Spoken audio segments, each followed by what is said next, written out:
A burned-out ER nurse answers a phone call meant for a dead man, and within 12 hours, her entire world detonates. The voice on the line belongs to Damien Vescari, a name whispered in fear by criminals across 3 states. By morning, blood-red roses wait at her hospital. By nightfall, armed killers raid her apartment hunting for something she doesn't have. Now she's trapped inside a mafia king's Gothic fortress, discovering her parents' deaths 15 years ago weren't accidents, they were assassinations. And the same monster who killed them is coming for her next. Want to see how far this story travels? Drop a like, comment your city below, and stay until the end. Because this nurse is about to learn that some wrong numbers rewrite your entire destiny. Bamasiki. The rain came down like punishment that Thursday night, hammering the windows of Mercy Memorial's emergency wing hard enough to rattle the aluminum frames.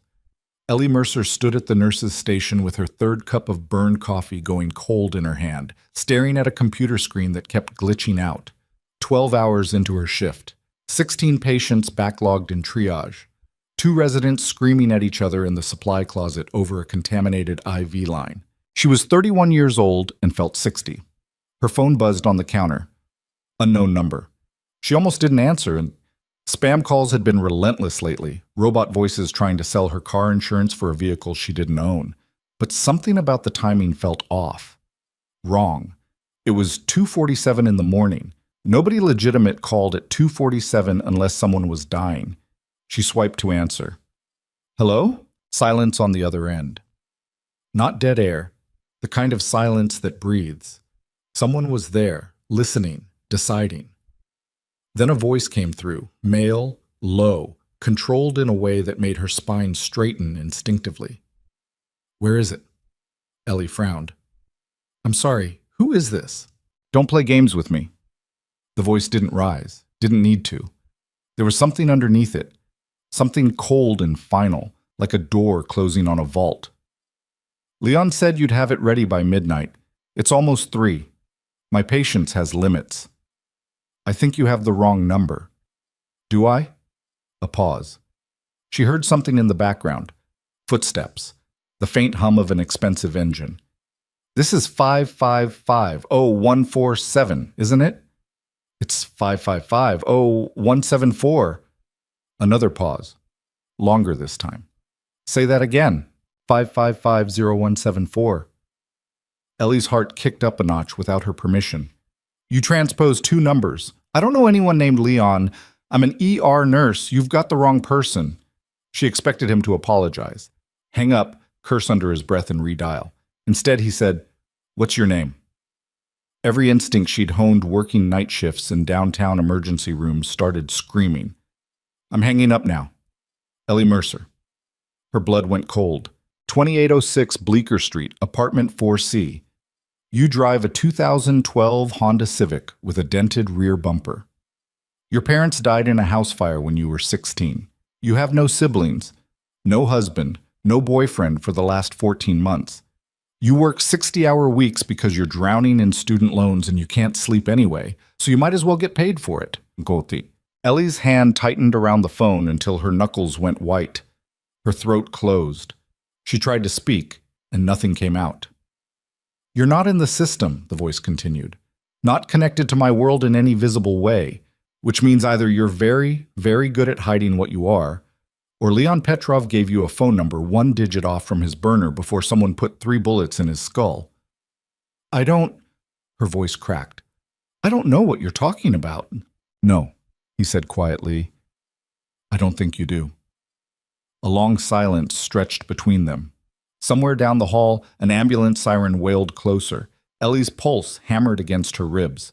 My name is Damien Vescari, the man said. And you need to listen very carefully, Ellie. Leon Petrov died 4 hours ago in a warehouse on the South Docks, with your phone number written on his hand. The people who killed him think you have something that belongs to them, something worth dying for. They're going to come for you, probably within the next 12 hours. This is insane. If you're smart, you'll disappear tonight. Change your name, leave the state, don't go home, don't contact anyone you know. If you're very lucky, they'll assume Leon gave them bad information and move on. Why are you telling me this? Because I'm trying to decide whether you're a threat or a victim. His voice dropped even lower. And because if you really are just a nurse who answered the wrong call, then what's about to happen to you isn't something I want on my conscience. The line went dead. Ellie stood frozen at the nurse's station, phone still pressed to her ear, rain drumming against the windows like 1,000 skeletal fingers. Around her, the ER churned on. Doctors shouting orders, monitors beeping, a woman sobbing in curtain 3. Normal chaos. The kind she'd learned to navigate on autopilot. But everything felt different now. Her hands were shaking. She told herself it was a prank. Some sick bastard with too much time and a decent internet connection. People found personal information online all the time. It didn't mean anything. It didn't mean... Her phone buzzed again. A text message. Unknown number. Same one. The roses are already on their way. If you're still breathing tomorrow morning, you'll know where to find me. Ellie's shift ended at 6. She didn't disappear. Didn't run. Instead, she finished her charting, handed off to the day nurse, and walked out through the ambulance bay into a gray morning that smelled like rain and exhaust fumes. Her Civic sat in the far corner of the parking garage, where she always left it, dented bumper and all. She climbed inside, locked the doors, and sat there with her hands on the steering wheel, trying to slow her breathing. It was a prank. Had to be. She drove home through empty streets, the city still half asleep. Bleecker Street looked the same as always, while old brownstones with cracked stoops, a bodega on the corner, laundry hanging from fire escapes. She parked in her usual spot, climbed the 4 flights to her apartment, unlocked the door. Everything was exactly as she'd left it. She locked herself inside, threw the deadbolt, hooked the chain. Then she stood in her narrow kitchen and made coffee she didn't drink while sunlight crept through the blinds. By 8 o'clock, she'd almost convinced herself the whole thing had been some kind of fever dream. Then her phone rang. Hospital switchboard. Ellie, it's Karen from reception. Someone left a delivery for you at the front desk. Should I send it up to the floor? What kind of delivery? Flowers. Really expensive ones. Karen's voice carried a thread of curiosity she was trying to hide. There's a card. Ellie's stomach dropped. I'll come down. You don't have to. I'll come down. She threw on yesterday's scrubs and drove back to the hospital faster than she should have. Hands tight on the wheel, pulse hammering in her ears. The morning traffic blurred past.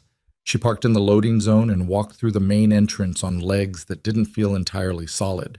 Karen stood behind the reception desk with a massive bouquet of roses. Blood red.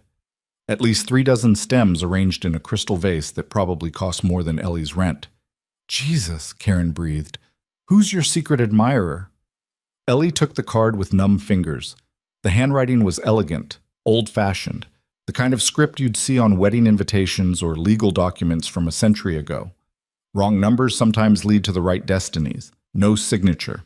Ellie stared at the words until they stopped making sense. Around her, the hospital lobby hummed with morning activity. Visitors checking in, doctors grabbing coffee, someone's grandmother being wheeled toward cardiology. Normal. Safe. The roses smelled like funerals. Ellie? Karen's voice seemed to come from very far away. You okay? You look like you've seen a ghost. I'm fine. The lie tasted like copper. Just tired. She left the roses at reception, told Karen to throw them out or give them away. Then she drove home again, locked herself inside her apartment again, and spent the rest of the day sitting on her couch with her phone in her hand, waiting for something terrible to happen. Nothing did. By sunset, she'd started to relax. Started to think maybe Damien Vescari, if that was even his real name, was just trying to scare her. Some kind of psychological game. Rich psychopath with too much money and a twisted sense of humor. She took a shower, made dinner, watched television without seeing it. At 11 o'clock, she finally convinced herself to sleep. She was 3 steps from her bedroom when someone knocked on her door. Not a normal knock. Not the neighbor asking to borrow milk or the delivery guy with the wrong address. This was deliberate, measured. 3 precise impacts that echoed through her apartment like gunshots. Ellie froze in the hallway. Another 3 knocks, same rhythm. Her mouth went dry. She moved to the door on silent feet, pressed her eye to the peephole. A man stood in the corridor, tall, broad-shouldered, wearing a black suit that fit him like a second skin. His face was turned slightly away, but she could see the sharp line of his jaw, the dark hair styled back from his forehead. He knocked again. "Miss Mercer." His voice carried through the door, smooth, controlled, devastatingly calm. "I know you're there. I can hear you breathing." Ellie's hand went to the deadbolt before her brain caught up. She stopped herself. "Who are you?" "You know who I am. Damien Vescari." "Yes. How did you find me?" "I found you 12 hours ago, Ellie. I've known where you live since before I called you. The question isn't how I found you." He paused. "It's why I'm standing outside your door at 11 at night, instead of letting the people hunting for Leon's phone contact do what they came here to do." Her pulse spiked. "What are you talking about?" "Check your peephole again, but don't look at me. Look down the hall, to your left." Ellie pressed her eye back to the glass, shifted her gaze. Two men stood near the stairwell exit. They weren't trying to hide. Both wore dark clothing. One had his hand inside his jacket. The other was staring directly at her door with the kind of stillness that made her skin crawl. "They've been here for 20 minutes, Damien said quietly, "waiting to see if I'd leave.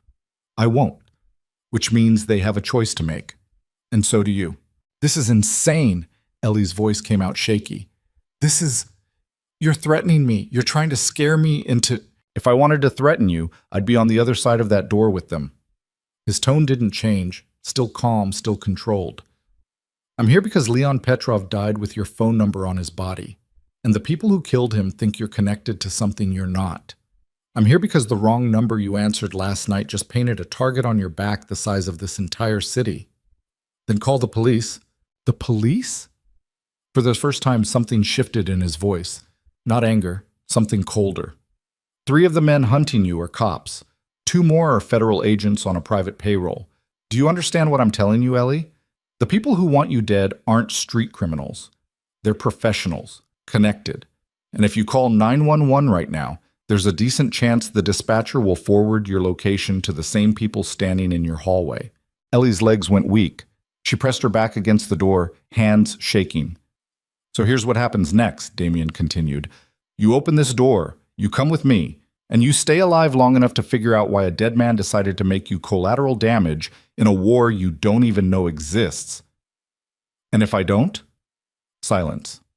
Then I leave. And you find out exactly how creative people get when they want information someone doesn't have." Ellie closed her eyes. Her apartment felt impossibly small suddenly. 4 walls and a locked door that wouldn't stop anyone determined to get inside. She thought about the roses, the phone call, the way Damien Vescari had recited her entire life like he was reading from a file. She thought about her parents, the fire that killed them when she was 16, the investigators who ruled it an accident, the way her entire world had collapsed in a single night, leaving her alone with nothing but student loans and a nursing degree she'd fought like hell to earn. Your parents died in a house fire. How had he known that? "Ellie," Damien's voice cut through her spiraling thoughts. "I need an answer." Her hand moved to the deadbolt. She told herself it was survival instinct, self-preservation, the same logic that made you jump out of the way of a speeding car. But when she slid the deadbolt open and turned the handle, some part of her knew the truth. She wasn't choosing safety, she was choosing answers. The door swung open. Damien Vescari stood in the corridor like something out of a different century, all sharp lines and controlled power wrapped in a suit that probably cost more than her car. He was younger than she'd expected, mid-30s maybe. Dark hair swept back from a face that would have been beautiful if it wasn't so cold. His eyes were gray. Not soft gray. The kind of gray you saw in storm clouds right before lightning split the sky. He looked at her for 3 seconds without speaking. Then he said, "You're braver than I thought. I'm terrified." "Good. That'll keep you alive." He glanced past her into the apartment. "Take nothing. No bags, no laptop. Leave your phone on the kitchen counter." "What? Why?" "Because they're tracking it." He pulled something from his pocket, a slim black phone she didn't recognize. "You'll use this. Encrypted, untraceable. Everything you own right now is compromised." Ellie's hands wouldn't stop shaking. She set her phone on the counter like he'd told her, feeling like she was severing the last connection to her real life. The apartment suddenly looked pathetic. Secondhand furniture, dishes in the sink, a stack of medical textbooks she'd been meaning to sell. Damien stepped inside, moved past her to the window, glanced out through the blinds without touching them. "They're repositioning," he said. "We have 90 seconds, maybe less." "How do you—" "Because I know how they think." He turned to face her. "Last chance, Ellie. You can stay here and take your chances with them, or you can trust me long enough to get somewhere they can't reach you." "I don't even know you." "No, but you're going to." He moved toward the door, stopped, looked back at her. "You asked me why I'm doing this," he said quietly. "The truth? I don't know yet. Maybe because Leon Petrov shouldn't have dragged a civilian into this. Maybe because the people hunting you are the same ones who killed my father 6 years ago. Or maybe—" His jaw tightened. "Maybe because I'm tired of watching innocent people burn for crimes they didn't commit." He walked out into the corridor. Ellie stood frozen in her apartment doorway, pulse hammering, every rational thought screaming at her to lock the door and call someone. Anyone! But who? Who would believe her? She looked down the hall. The two men near the stairwell were gone, just empty corridor, fluorescent lights, peeling wallpaper. Damien was already at the elevator, hand holding the door open. "Ellie." She moved before she could think, stepped out of her apartment, let the door close behind her, heard the lock click like a prison cell. The elevator descended in silence. Damien stood with his back to the corner, eyes on the doors, one hand resting inside his jacket. Ellie could see the outline of something beneath the fabric. A gun. Had to be. Her stomach turned. "Where are we going?" she asked. "Somewhere safe." "That's not an answer. It's the only one you're getting right now." The elevator doors opened onto the parking garage. Damien moved first, scanning the space with the kind of precision that made Ellie's skin crawl. He led her past rows of sleeping cars toward a black sedan idling near the exit ramp. The windows were tinted so dark she couldn't see inside. "Get in," Damien said. Ellie hesitated. This was it. The point of no return. Once she got into that car, everything changed. Her life, her future, everything. The sedan's rear door opened. Damien stood waiting, one hand extended like a gentleman helping a woman into a carriage. Ellie looked at his face, all sharp edges and cold control, and saw something flicker behind his eyes. Not warmth, not kindness, recognition. Like he knew exactly what she was feeling because he'd felt it himself once, a long time ago. She got in. The door closed with a soft click that sounded like a coffin lid. Damien slid into the seat beside her. The driver, an older man with military posture and a scar bisecting his left eyebrow, pulled away from the garage without a word. They accelerated up the ramp and into the night, city lights blurring past the windows. Ellie pressed her back against the leather seat, hands clenched in her lap.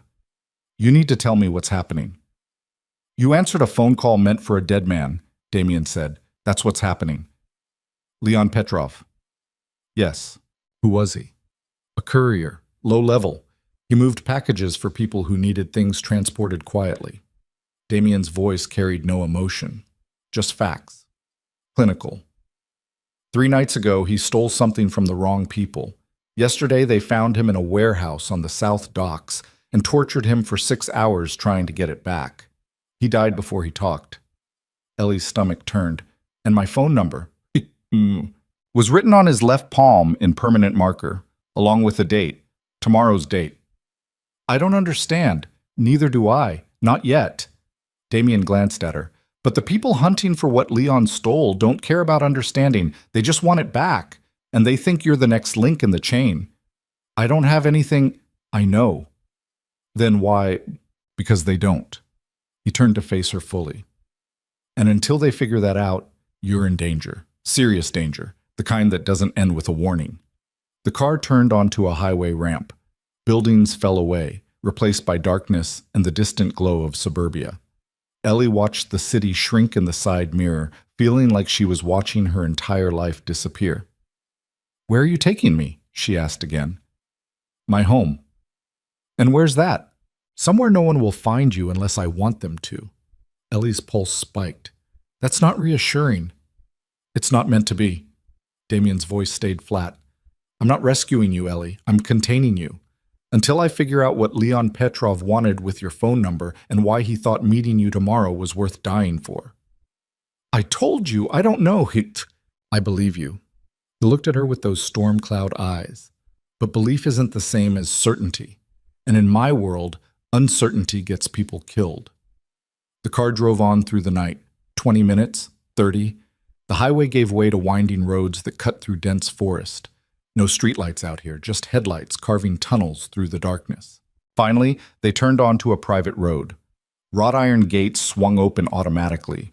The car climbed a long driveway lined with old trees, their branches forming a canopy overhead. Then the house appeared. Ellie's breath caught. It wasn't a house. It was an estate. A Gothic mansion that looked like it had been transplanted from 19th century Europe. All stone and arched windows and towers that pierced the night sky. Lights glowed from a few windows, but most of the structure sat in darkness, brooding and massive and vaguely menacing. Jesus, Ellie whispered. Welcome to the Vescari estate, Damien said quietly. You're under my protection now. The car stopped at the front entrance. The driver got out and opened Damien's door.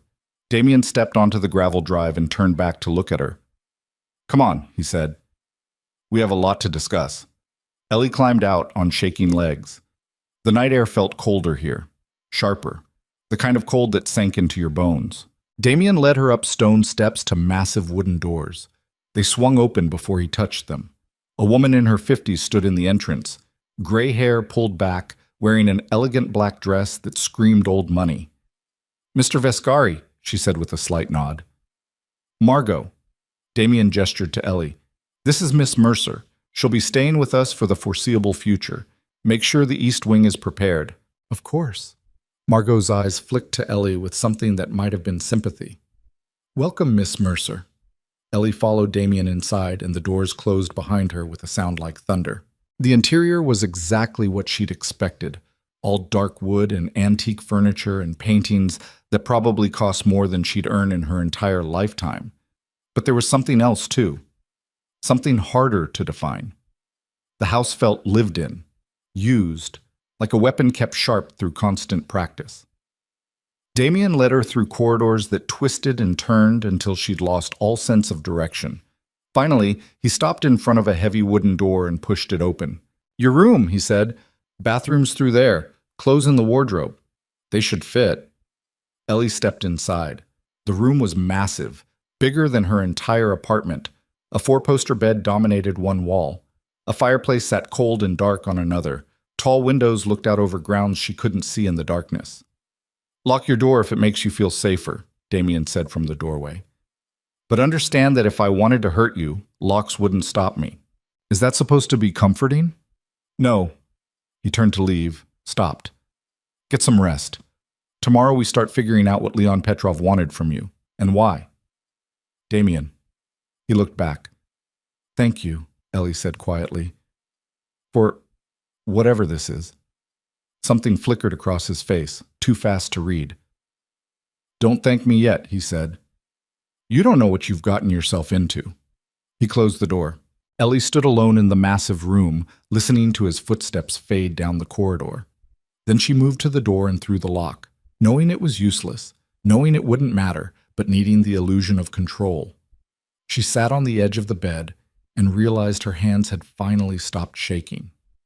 Outside, the wind picked up, rattling the windows.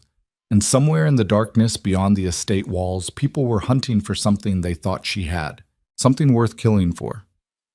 Ellie closed her eyes and wondered what the hell her parents had done 15 years ago to drag her into a war she never knew existed. Because Damien Vescari was right about one thing. Wrong numbers sometimes lead to destinies. She just didn't know yet whether hers would end in salvation or a shallow grave.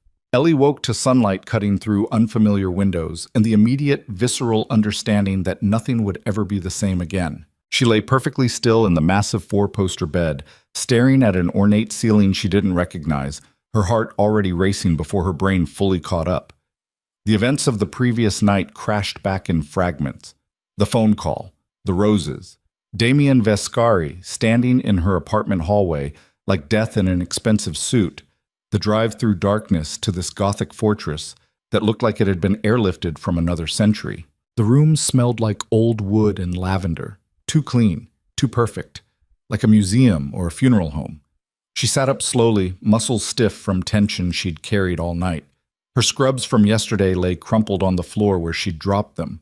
She was wearing a t-shirt she didn't remember putting on, say, soft cotton, oversized, probably pulled from the wardrobe Damien had mentioned. The wardrobe. Ellie crossed the room on bare feet and opened the heavy wooden doors. Inside hung an entire collection of women's clothing, jeans, sweaters, dresses, all in her size, tags still attached to some of them. Shoes lined the bottom shelf. Flats, boots, sneakers. Also her size. Her stomach turned. He'd known she was coming here, prepared for it, which meant last night hadn't been a rescue at all. It had been a retrieval. She pulled on jeans and a sweater, movements mechanical, brain still processing. The clothes fit perfectly. Of course they did. Damien Vescari didn't seem like the type to make mistakes about details. She tried the door. Unlocked. The lock she'd thrown last night was just for show then, psychological comfort. She stepped into the corridor and immediately got lost. The hallways twisted like a labyrinth.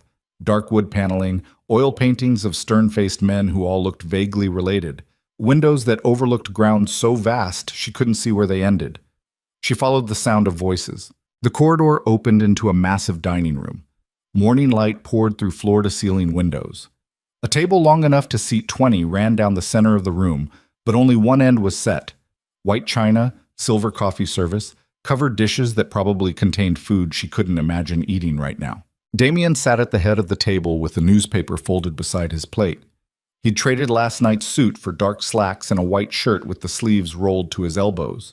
He looked up when she entered, and those storm cloud eyes tracked her movement across the room with the same precision she'd seen in predators at the zoo. "Good morning," he said. "Sit." Not an invitation. A command. Ellie's jaw tightened. "I'm not a dog." "No, but you are in my house, eating my food, under my protection. So you'll sit at my table and you'll listen to what I have to say. Then you can decide whether you want to be difficult." She sat, mostly because her legs felt unsteady, and the chair was right there. Damien gestured to the covered dishes. "Help yourself. Margot made enough to feed an army." "I'm not hungry." "You're terrified and exhausted and running on adrenaline from last night. Eat anyway. You're going to need your strength." Ellie stared at him across the table. "For what?" "For the conversation we're about to have." He poured coffee into a cup and slid it toward her. "And for what comes after." She took the coffee, wrapped both hands around the cup just to have something to hold. "Who are you?" "I told you, Damien Vescari. That's a name, not an answer." A faint smile touched his mouth, gone almost before it registered. "You want the sanitized version or the truth?" "The truth." "The truth is I run an organization your local news would call organized crime. I oversee operations in 6 states. I have politicians on my payroll, judges who owe me favors, and enough legitimate business fronts to make the IRS weep. I'm rich enough that I could disappear tomorrow and live comfortably for 10 lifetimes.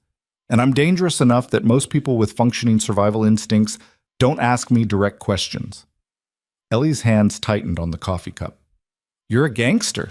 That word went out of fashion in the 50s, but essentially, yes. "And you expect me to just, what, trust you?" "No." Damien leaned back in his chair, studying her with those unreadable eyes. "I expect you to be smart enough to recognize that right now, I'm the only thing standing between you and the people who tortured Leon Petrov for 6 hours before putting a bullet in his brain. You keep saying that, but I still don't know why they think I have something I don't. Neither do I. Which is why we're going to figure it out together." He pulled a manila folder from beside his plate and slid it across the table. "Open it." Ellie hesitated, then opened the folder. Photographs spilled out, crime scene photos. A warehouse. Concrete floor stained dark. And in the center, a body. Or what was left of one. The man's face was swollen beyond recognition. Hands twisted at wrong angles. Blood everywhere. Ellie shoved the folder away, bile rising in her throat. "Jesus Christ." "That's Leon Petrov," Damien said quietly. 32 years old.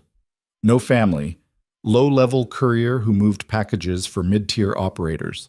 3 nights ago, he picked up a package from a safe house in Brighton Beach. Never delivered it. Went dark. Yesterday morning, Victor Casimir's people found him and spent most of the day trying to convince him to talk. Victor Casimir. The name meant nothing to Ellie. He's the reason your parents are dead. The room tilted. Ellie gripped the edge of the table, coffee sloshing over the rim of her cup. What did you just say? Damien's expression didn't change. Still cold, still controlled. Your father wasn't an accountant, Ellie. Well, he was, but not the kind you think.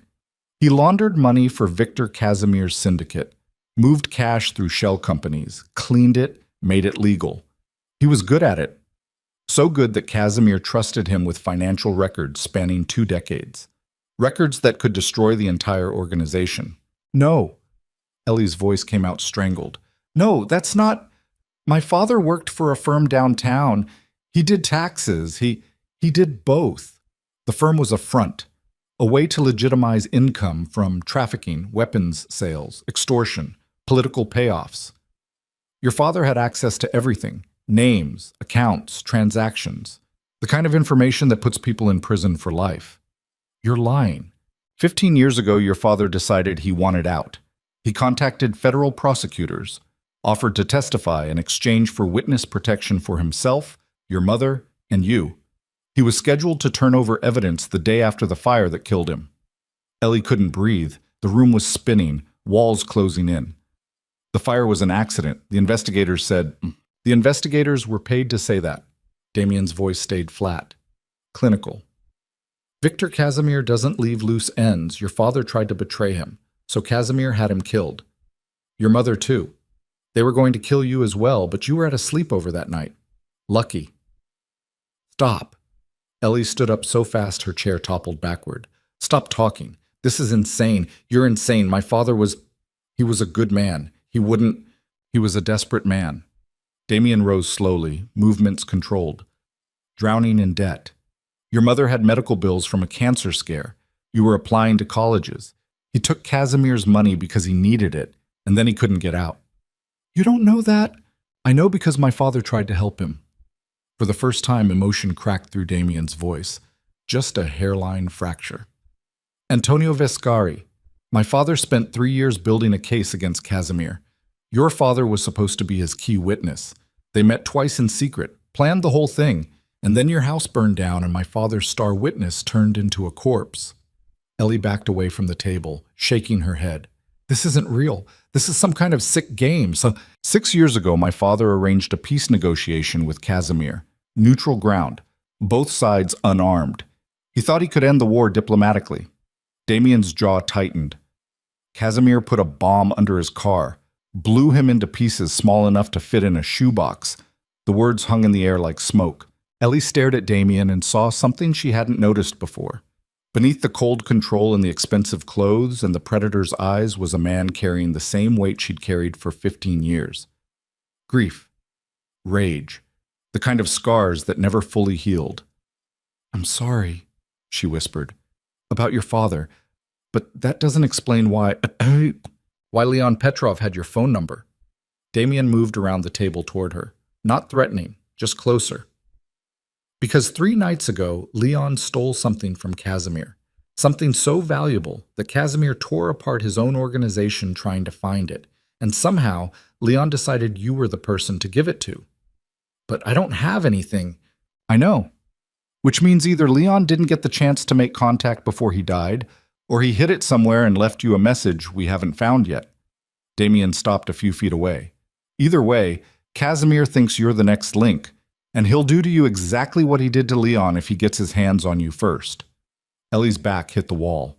She hadn't realized she'd been retreating. What did Leon steal? A hard drive. What's on it? Everything. Damien's voice dropped. Financial records, transactions, names, dates, every dirty deal Casimir's made in the last 20 years, including the order to kill your parents. Ellie's knees buckled. She slid down the wall until she was sitting on the floor, head in her hands, trying to process information that felt like it was tearing her brain apart. Damien crouched in front of her, close enough that she could see the faint scar along his jawline, the calluses on his knuckles, the way his eyes weren't quite as cold when he looked at her. I can't protect you from something I don't understand, he said quietly, so I need you to think. Hard. Has anyone contacted you in the last few weeks? Strange phone calls, emails, someone following you? No, nothing. I work 60-hour weeks and go home and sleep. That's my entire life. What about mail, packages? Just bills and junk. Social media? I barely use it. Damien studied her face like he was reading a map. Leon wrote your number on his hand for a reason. He was dying, in agony, and he used his last conscious moments to make sure that number wouldn't be lost. That's not random, that's deliberate. Then he made a mistake. No. Damien shook his head. Leon Petrov was a lot of things, but careless wasn't one of them. If he wrote down your number, it's because you're connected to this somehow. We just have to figure out how. Ellie looked up at him. What if we can't? Then you stay here, under guard, until either Casimir gives up looking for you or I find another way to end this. How long could that take? Months, maybe years. I have a life. You had a life. Damien's voice turned hard again. The moment you answered that phone call, your old life ended. Now you have two choices. Help me figure out what Leon wanted from you and maybe get some version of normal back, or hide here forever and hope Casimir dies of old age before his people find you. Ellie's throat closed. She pressed the heels of her hands against her eyes, trying to stop the tears that wanted to come. She wouldn't cry, not in front of him, not in front of anyone. Hey, Damien's voice softened just slightly. Look at me. She lowered her hands. You're tougher than you think, he said. You survived losing your parents at 16. You put yourself through nursing school. You work night shifts in an ER where people die in your hands and you show up the next day anyway. That takes strength most people don't have. That's different. No, it's the same. Just a different kind of war. He stood, offered his hand. Come on, there's something I need to show you. Ellie let him pull her to her feet. Her legs felt unsteady. He kept hold of her hand for a moment longer than necessary, not romantic, just steadying, then released it and headed for the door. She followed because she didn't know what else to do. Damien led her through more corridors, down a stone staircase that spiraled into darkness, through a heavy steel door that required a key code and a thumbprint. The air grew colder, damper. They were underground now. Where are we going? Ellie asked. Somewhere no one knows about, except me and 3 other people I'd trust with my life. The corridor opened into a room that looked like something out of a spy movie. Monitors covered one wall, displaying security feeds from cameras positioned all over the estate. Computers hummed.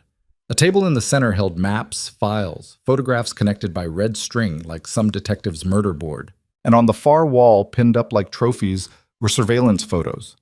Victor Casimir's face appeared in dozens of them. An older man, 60s maybe, gray hair, expensive suits, dead eyes. Ellie's stomach turned. That's him?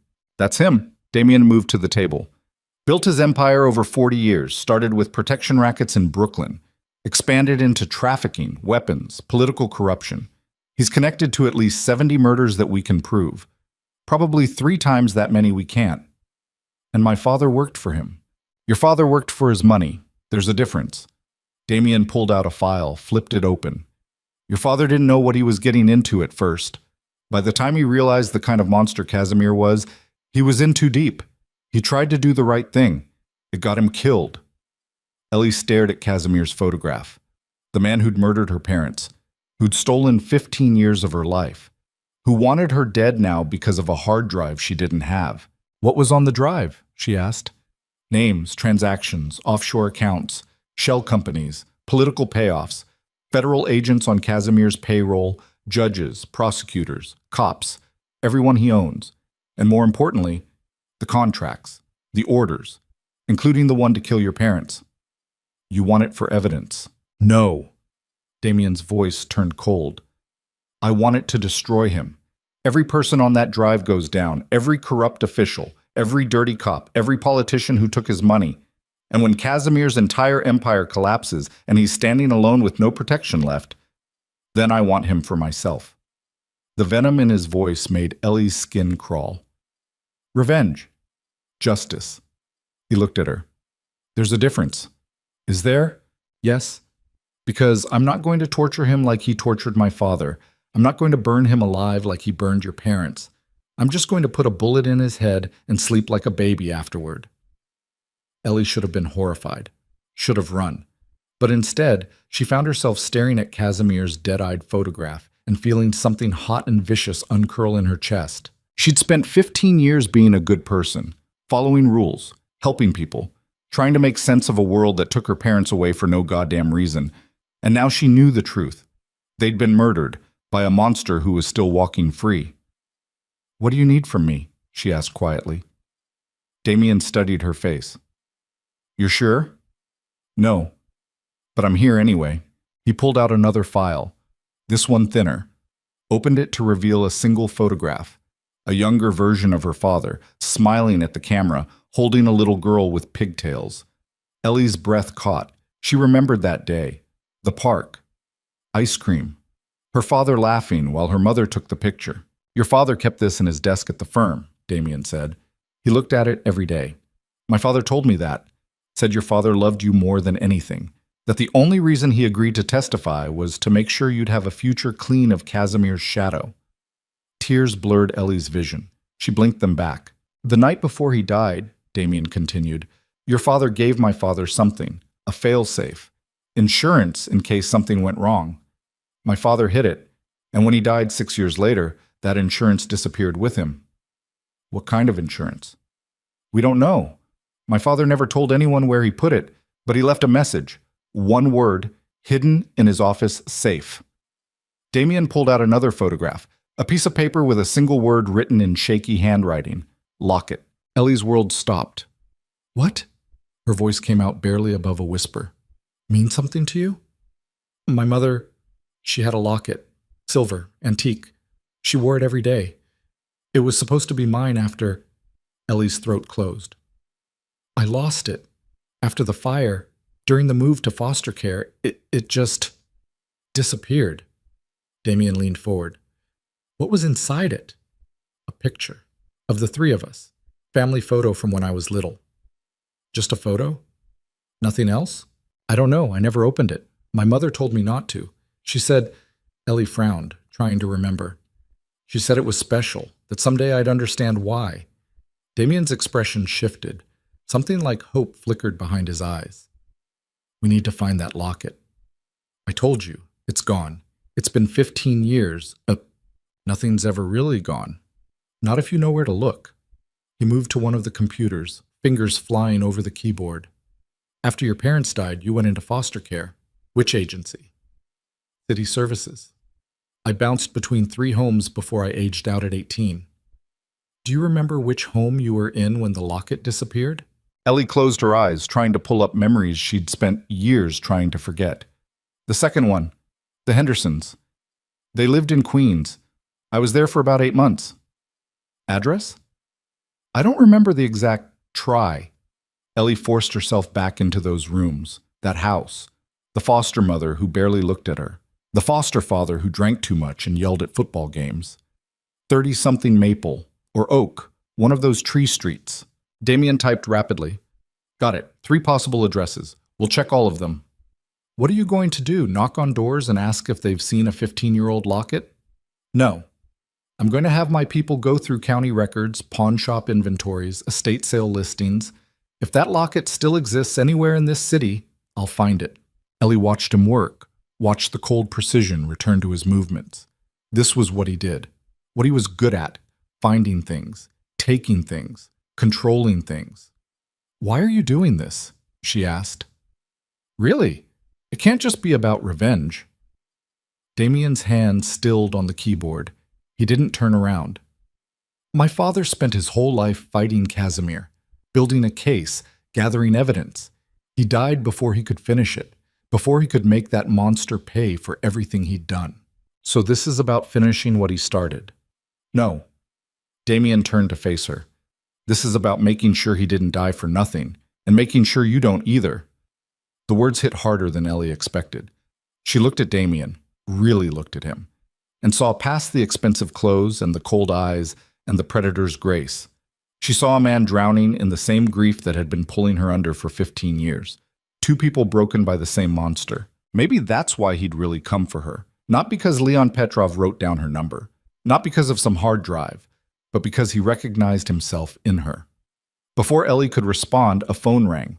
Not hers. She didn't have one anymore. Damien pulled a cell from his pocket, glanced at the screen, and his expression went hard. "What?" he answered. Ellie couldn't hear the other end of the conversation, but she watched Damien's jaw tighten. His knuckles go white around the phone. "When?" he asked. Then, "How many?" A pause. "Don't touch anything. I'm on my way." He ended the call. "What happened?" Ellie asked. Damien looked at her, and for the first time since she'd met him, she saw something close to fear in his eyes. "Your apartment," he said. "Someone hit it 2 hours ago. Tore the place apart. Professional job." Ellie's stomach dropped. "Looking for the drive?" "Probably, but that's not the worst part." Damien moved toward the door. "They left a body." "What?" "One of Casimir's low-level guys, bullet in the head, left on your living room floor like a calling card." Ellie's legs went weak. "Why would they kill one of their own people?" "Because he failed." Damien's voice turned grim. "Casimir's sending a message. To you, to me, to anyone who thinks about getting in his way. He's done playing games." "What do we do?" "We move faster." Damien grabbed a jacket from a hook by the door. "And we hope like hell that locket is where I think it is. Because if Casimir finds it first—" He didn't finish the sentence. He didn't have to. Ellie followed him back through the corridors, her mind racing. A body in her apartment. A locket that might hold the key to everything. A hard drive that could destroy a criminal empire. And somewhere out there, a monster who'd already killed her parents was coming for her next. They emerged into the main hall. Margot appeared from a side room, her expression carefully neutral. "Sir," she said, "there are 2 men at the gate. They say they have information about Leon Petrov." Damien froze. "Did they give names?" "No, but they're not police, and they're armed." Damien's hand moved inside his jacket, came out holding a gun. "Get Miss Mercer to the safe room, now." "I'm not going anywhere," Ellie said. "If this is about me, exactly. It's about you, which means you're the target." Damien's voice turned sharp. "Margot, safe room. Lock it from the inside. Don't open it for anyone except me." "Damien!" He turned to face her, and the look in his eyes stopped her cold. "You wanted to help? Then stay alive. That's how you help." Margot grabbed Ellie's arm, pulled her toward a hidden door in the paneling. Ellie resisted, watching Damien head for the entrance, gun in hand, moving like death incarnate. "Miss Mercer," Margot said firmly. "Please." Ellie let herself be led through the hidden door, down another corridor, into a small room lined with monitors showing every angle of the estate. The door closed behind them with a heavy thunk. Electronic locks engaged. On the screens, Ellie watched Damien approach the front entrance, watched the massive wooden doors swing open, watched 2 men step inside, but both armed, both dressed in dark suits that screamed professional. And then she watched Damien raise his gun and fire 3 shots so fast they sounded like one continuous crack of thunder. Both men dropped. Damien stood over their bodies, gun still raised, and Ellie realized with cold, terrible clarity that she wasn't just hiding in a mafia king's mansion. She was trapped in a war zone. And the man who'd promised to protect her had just killed 2 people in his own front hall without hesitation. Margot stood beside her, face impassive, like watching murder was just another Tuesday morning. "Who were they?" Ellie whispered. "Casimir's people." Margot's voice carried no emotion. "They've been testing our defenses all week. Mr. Vescari has been patient, but patience has limits." On the screen, more figures appeared at the edges of the property, moving through the trees. At least 6, maybe more. Damien spoke into a radio. Security personnel materialized from various positions around the estate. Armed, organized, moving with military precision. "This is happening," Ellie breathed. "This is really happening." "Yes," Margot said simply. "Mr. Vescari was right to bring you here. Casimir has committed. He's coming for you regardless of cost. And now," she gestured to the screens, "now the war begins properly." Ellie watched men with guns disappear into the forest surrounding the estate, watched Damien coordinate from the entrance, calm and controlled, even with two corpses bleeding out on his marble floor. And she understood with brutal finality that there was no going back, no returning to her apartment, no going back to her shifts at the hospital, no reclaiming the life she'd built from nothing after her parents died. That life was over, burned to ash the moment she answered a wrong number. All she had now was this: a Gothic mansion, a mafia king with dead eyes and careful hands, and the terrible knowledge that her parents hadn't died in an accident. They'd been murdered. And the same man who'd killed them was coming for her next, unless she found that locket first. Unless she found the truth her father had hidden 15 years ago. Unless she became something other than a frightened nurse hiding in a safe room while men killed each other in the halls outside. Ellie pressed her hand against the monitor, watching Damien give orders to people who obeyed without question. "I need to learn how to fight," she said quietly. Margot looked at her. "Mr. Vescari won't allow—" "I don't care what he allows." Ellie turned to face the older woman. "If I'm going to survive this, I can't just hide. I need to be able to protect myself." Something shifted in Margot's expression.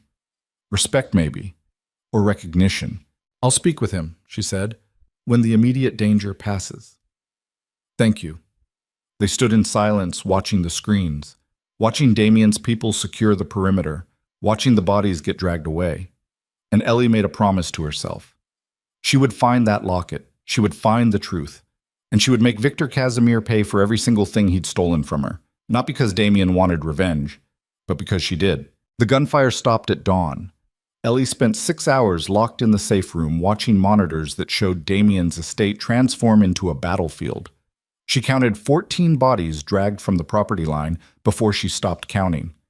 Watched security teams sweep the grounds in tactical formation. Watched Damien coordinate everything from the entrance hall with the same cold precision he probably used to order coffee. When Margot finally unlocked the door, Ellie's legs had gone numb from sitting. "It's over?" she asked. "For now." Margot's face looked older in the harsh overhead lights. "Mr. Vescari wants to see you." Ellie followed her through corridors that smelled like gunpowder and something copper she tried not to think about. The entrance hall had been cleaned. The marble floors gleamed. No sign of the two men Damien had killed except for a faint discoloration near the door that could have been a shadow. Damien stood by the windows, still holding his gun, staring out at the grounds. He didn't turn when they entered. "Casualties?" Margot asked. "3 injured, none critical." Margot took a round to the shoulder. "He'll live." Damien's voice sounded like gravel. Casimir lost at least 9, maybe more. They dragged some bodies back with them. And their objective? Reconnaissance, testing our response time, mapping our defenses. He finally turned. His shirt was stained with blood that probably wasn't his. His eyes looked hollow. They weren't trying to breach, just probe. See how hard we'd push back. "Now they know," Margot said. "Now they know." Damien's gaze shifted to Ellie. "You okay?" "No." The word came out sharper than she intended. "I just watched people die on security cameras. I'm the opposite of okay." "Fair enough." He set the gun on a side table. "Margot, give us the room." Margot left without a word. The door closed with a soft click. Damien crossed to a liquor cabinet and poured 2 glasses of something amber, handed one to Ellie. "Drink. It's 7 in the morning. Drink anyway." She took it. The liquid burned going down but settled something in her chest. Damien downed his in one swallow and poured another. "You killed them," Ellie said. "Yes." Without hesitation. "Yes." "Does it bother you?" Damien looked at her over the rim of his glass. "They came here to kill you. To torture information out of you first, then put a bullet in your head and dump your body somewhere it wouldn't be found for weeks. So no, it doesn't bother me." "How many people have you killed?" "Personally or ordered killed?" The casual way he said it made Ellie's stomach turn. Jesus Christ. "You wanted the truth. I'm giving it to you." He set down his glass. "I'm not a good man, Ellie. I don't pretend to be. I run an empire built on violence and fear and blood. People do what I say because they're either loyal or terrified, usually both. And when someone threatens what's mine," his jaw tightened, "I eliminate the threat permanently. I'm not yours. You're under my protection. That makes you mine. Like it or not." He moved closer, not threatening, just tired. You think I wanted this? You think I enjoy watching my people get shot defending some nurse who answered the wrong phone call? Then let me go. Can't. Casimir knows you're here now, knows I'm protecting you. If I let you walk, he'll see it as weakness. And in my world, weakness gets you killed. Ellie's hands tightened around the glass. So I'm trapped. You're alive. There's a difference. Is there? Damien stared at her for a long moment. Then he pulled out his phone and tapped the screen, handed it to her. The screen showed a news article, a photograph, a body covered by a sheet on a city sidewalk. The headline read, "Unidentified woman found dead in downtown alley." Keep reading, Damien said quietly. Ellie scrolled. The article described the victim, early 30s, blonde, no identification. Cause of death listed as blunt force trauma. Police seeking information. I don't understand. Look at the date. Yesterday. The article was from yesterday afternoon. They think it's you, Damien said. Casimir's people dumped that body as a message. Same approximate age and build as you. Dyed her hair to match yours. Destroyed her face and hands so identification would take time. And now the whole city thinks you're dead. Ellie's blood went cold. Who was she? No one. Wrong place, wrong time. Probably homeless. Someone who wouldn't be missed quickly. His voice carried no emotion, just facts. Casimir wanted to make it look like his people found you before I could protect you. Wanted me to think I'd lost. That's sick. That's effective. It buys him time. While the cops waste resources identifying a corpse that isn't you, he can move freely. No manhunt, no pressure, just business as usual. Ellie handed back the phone, hands shaking. Someone died because of me. Someone died because of Casimir. Don't confuse cause and effect. Damien pocketed the phone. The woman he killed was dead the moment she looked like a useful prop. You had nothing to do with it. That doesn't make it better. No, but it makes it true. He turned back to the window. My people found something. 3 possible locations for your foster home. We start searching today. You're still going after the locket. More than ever. Casimir just committed 9 men to probe our defenses. That's expensive. Risky. Which means he's desperate.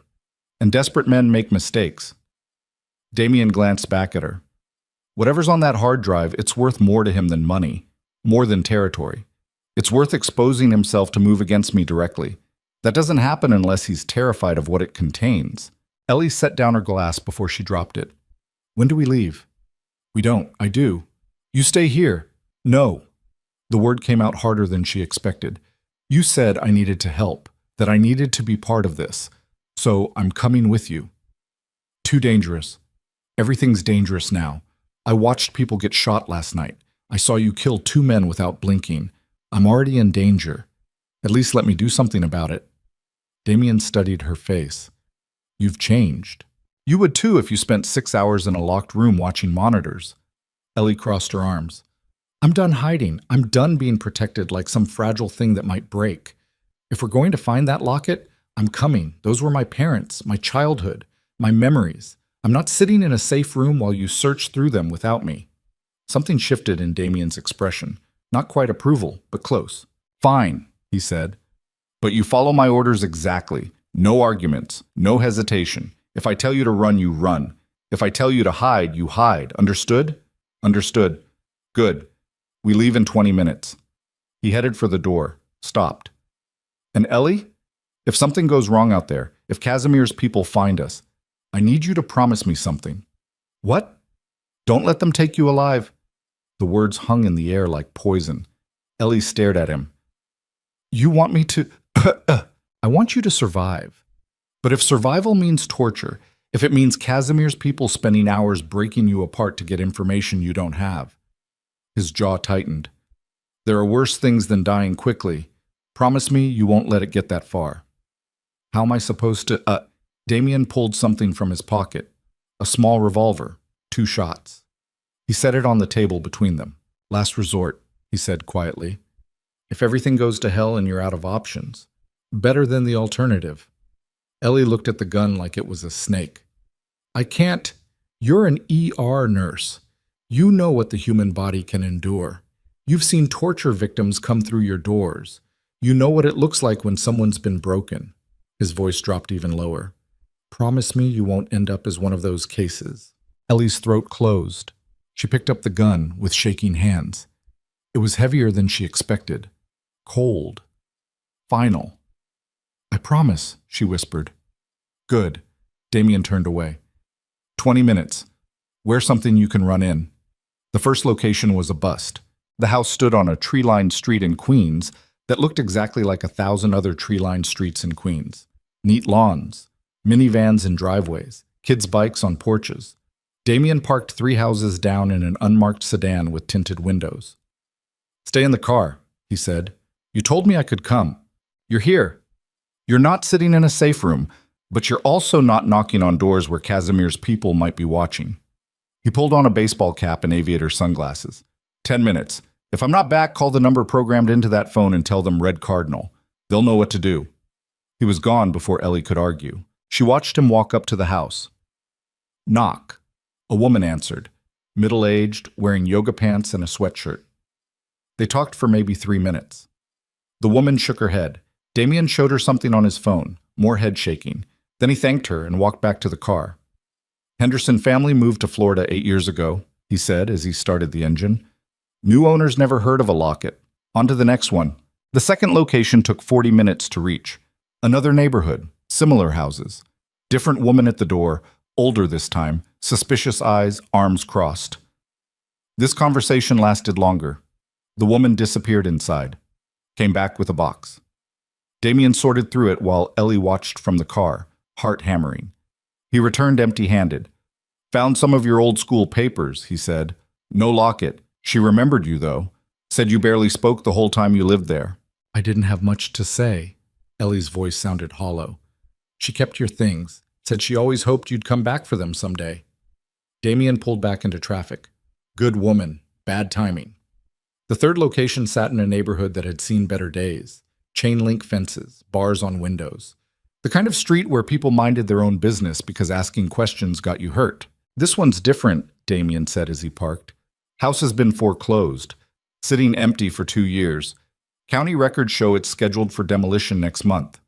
So no one to ask, which means we search it ourselves. He reached under his seat and pulled out a lockpick set. You wanted to be involved. Here's your chance. They approached the house from the back, moving through an overgrown yard where weeds had reclaimed everything. The rear door took Damien about 90 seconds to open. Then they were inside and Ellie's stomach dropped. She knew this house. The kitchen, the water-stained wallpaper, the linoleum floor with the crack running through it like a scar. This is it, she whispered. This is where I lost the locket. Damien pulled out a flashlight. Where specifically? I don't know. I just remember waking up one morning and it was gone. I tore my room apart looking for it. The foster mother said I probably lost it at school, but I never wore it to school. I kept it in my nightstand drawer. Show me. Ellie led him upstairs. The steps creaked under their weight. Every sound felt amplified in the empty house. Her old room sat at the end of the hall, small, dark, smelling like mold and abandonment. She stood in the doorway and felt 15 years collapse like a house of cards. That was my bed, she said, pointing at bare walls where a twin mattress used to sit. Nightstand was there. Window looked out over the backyard. Damien moved through the room systematically, checking floorboards, examining walls, running his fingers along baseboards. Ellie watched him work, memories flooding back. Cold nights, thin blankets, lying awake listening to the foster parents argue downstairs. Got something, Damien said. He'd pulled back a section of loose baseboard near the closet. Behind it sat a small space, maybe 6 inches deep. And inside that space was a dusty shoebox. Ellie's breath caught. Damien lifted the box carefully, set it on the floor. Inside were trinkets, a broken watch, some old coins, a few pieces of cheap jewelry. And at the bottom, wrapped in tissue paper, was a silver locket. Ellie's knees went weak. She dropped to the floor beside Damien, hands shaking as she reached for it. The locket was tarnished, the chain broken. But it was definitely hers. She'd recognize it anywhere. The delicate engraving, the tiny clasp her mother used to open with her thumbnail. How did it end up here? she whispered. Foster kid who had the room after you probably found it. Stashed it with their own hidden things. Damien pulled out his phone for light. Open it. Ellie's fingers fumbled with the clasp. It took 3 tries. The locket finally popped open. Inside sat the photograph she remembered. Her parents smiling, holding a much younger version of herself. But behind the photo, pressed against the back of the locket, was something else. A small key. And beneath it, engraved in letters so tiny they were almost invisible. Safe Deposit Box 447, First National. Ellie stared at the engraving until the letters burned into her vision. Your father was smarter than Casimir gave him credit for, Damien said quietly. He left you a trail, something only you could follow, something that looked like a sentimental keepsake instead of evidence. Safe Deposit Box? Ellie's voice came out numb. At First National, that's downtown, near where my father used to work. Can you access it? I don't know. I was 16 when they died.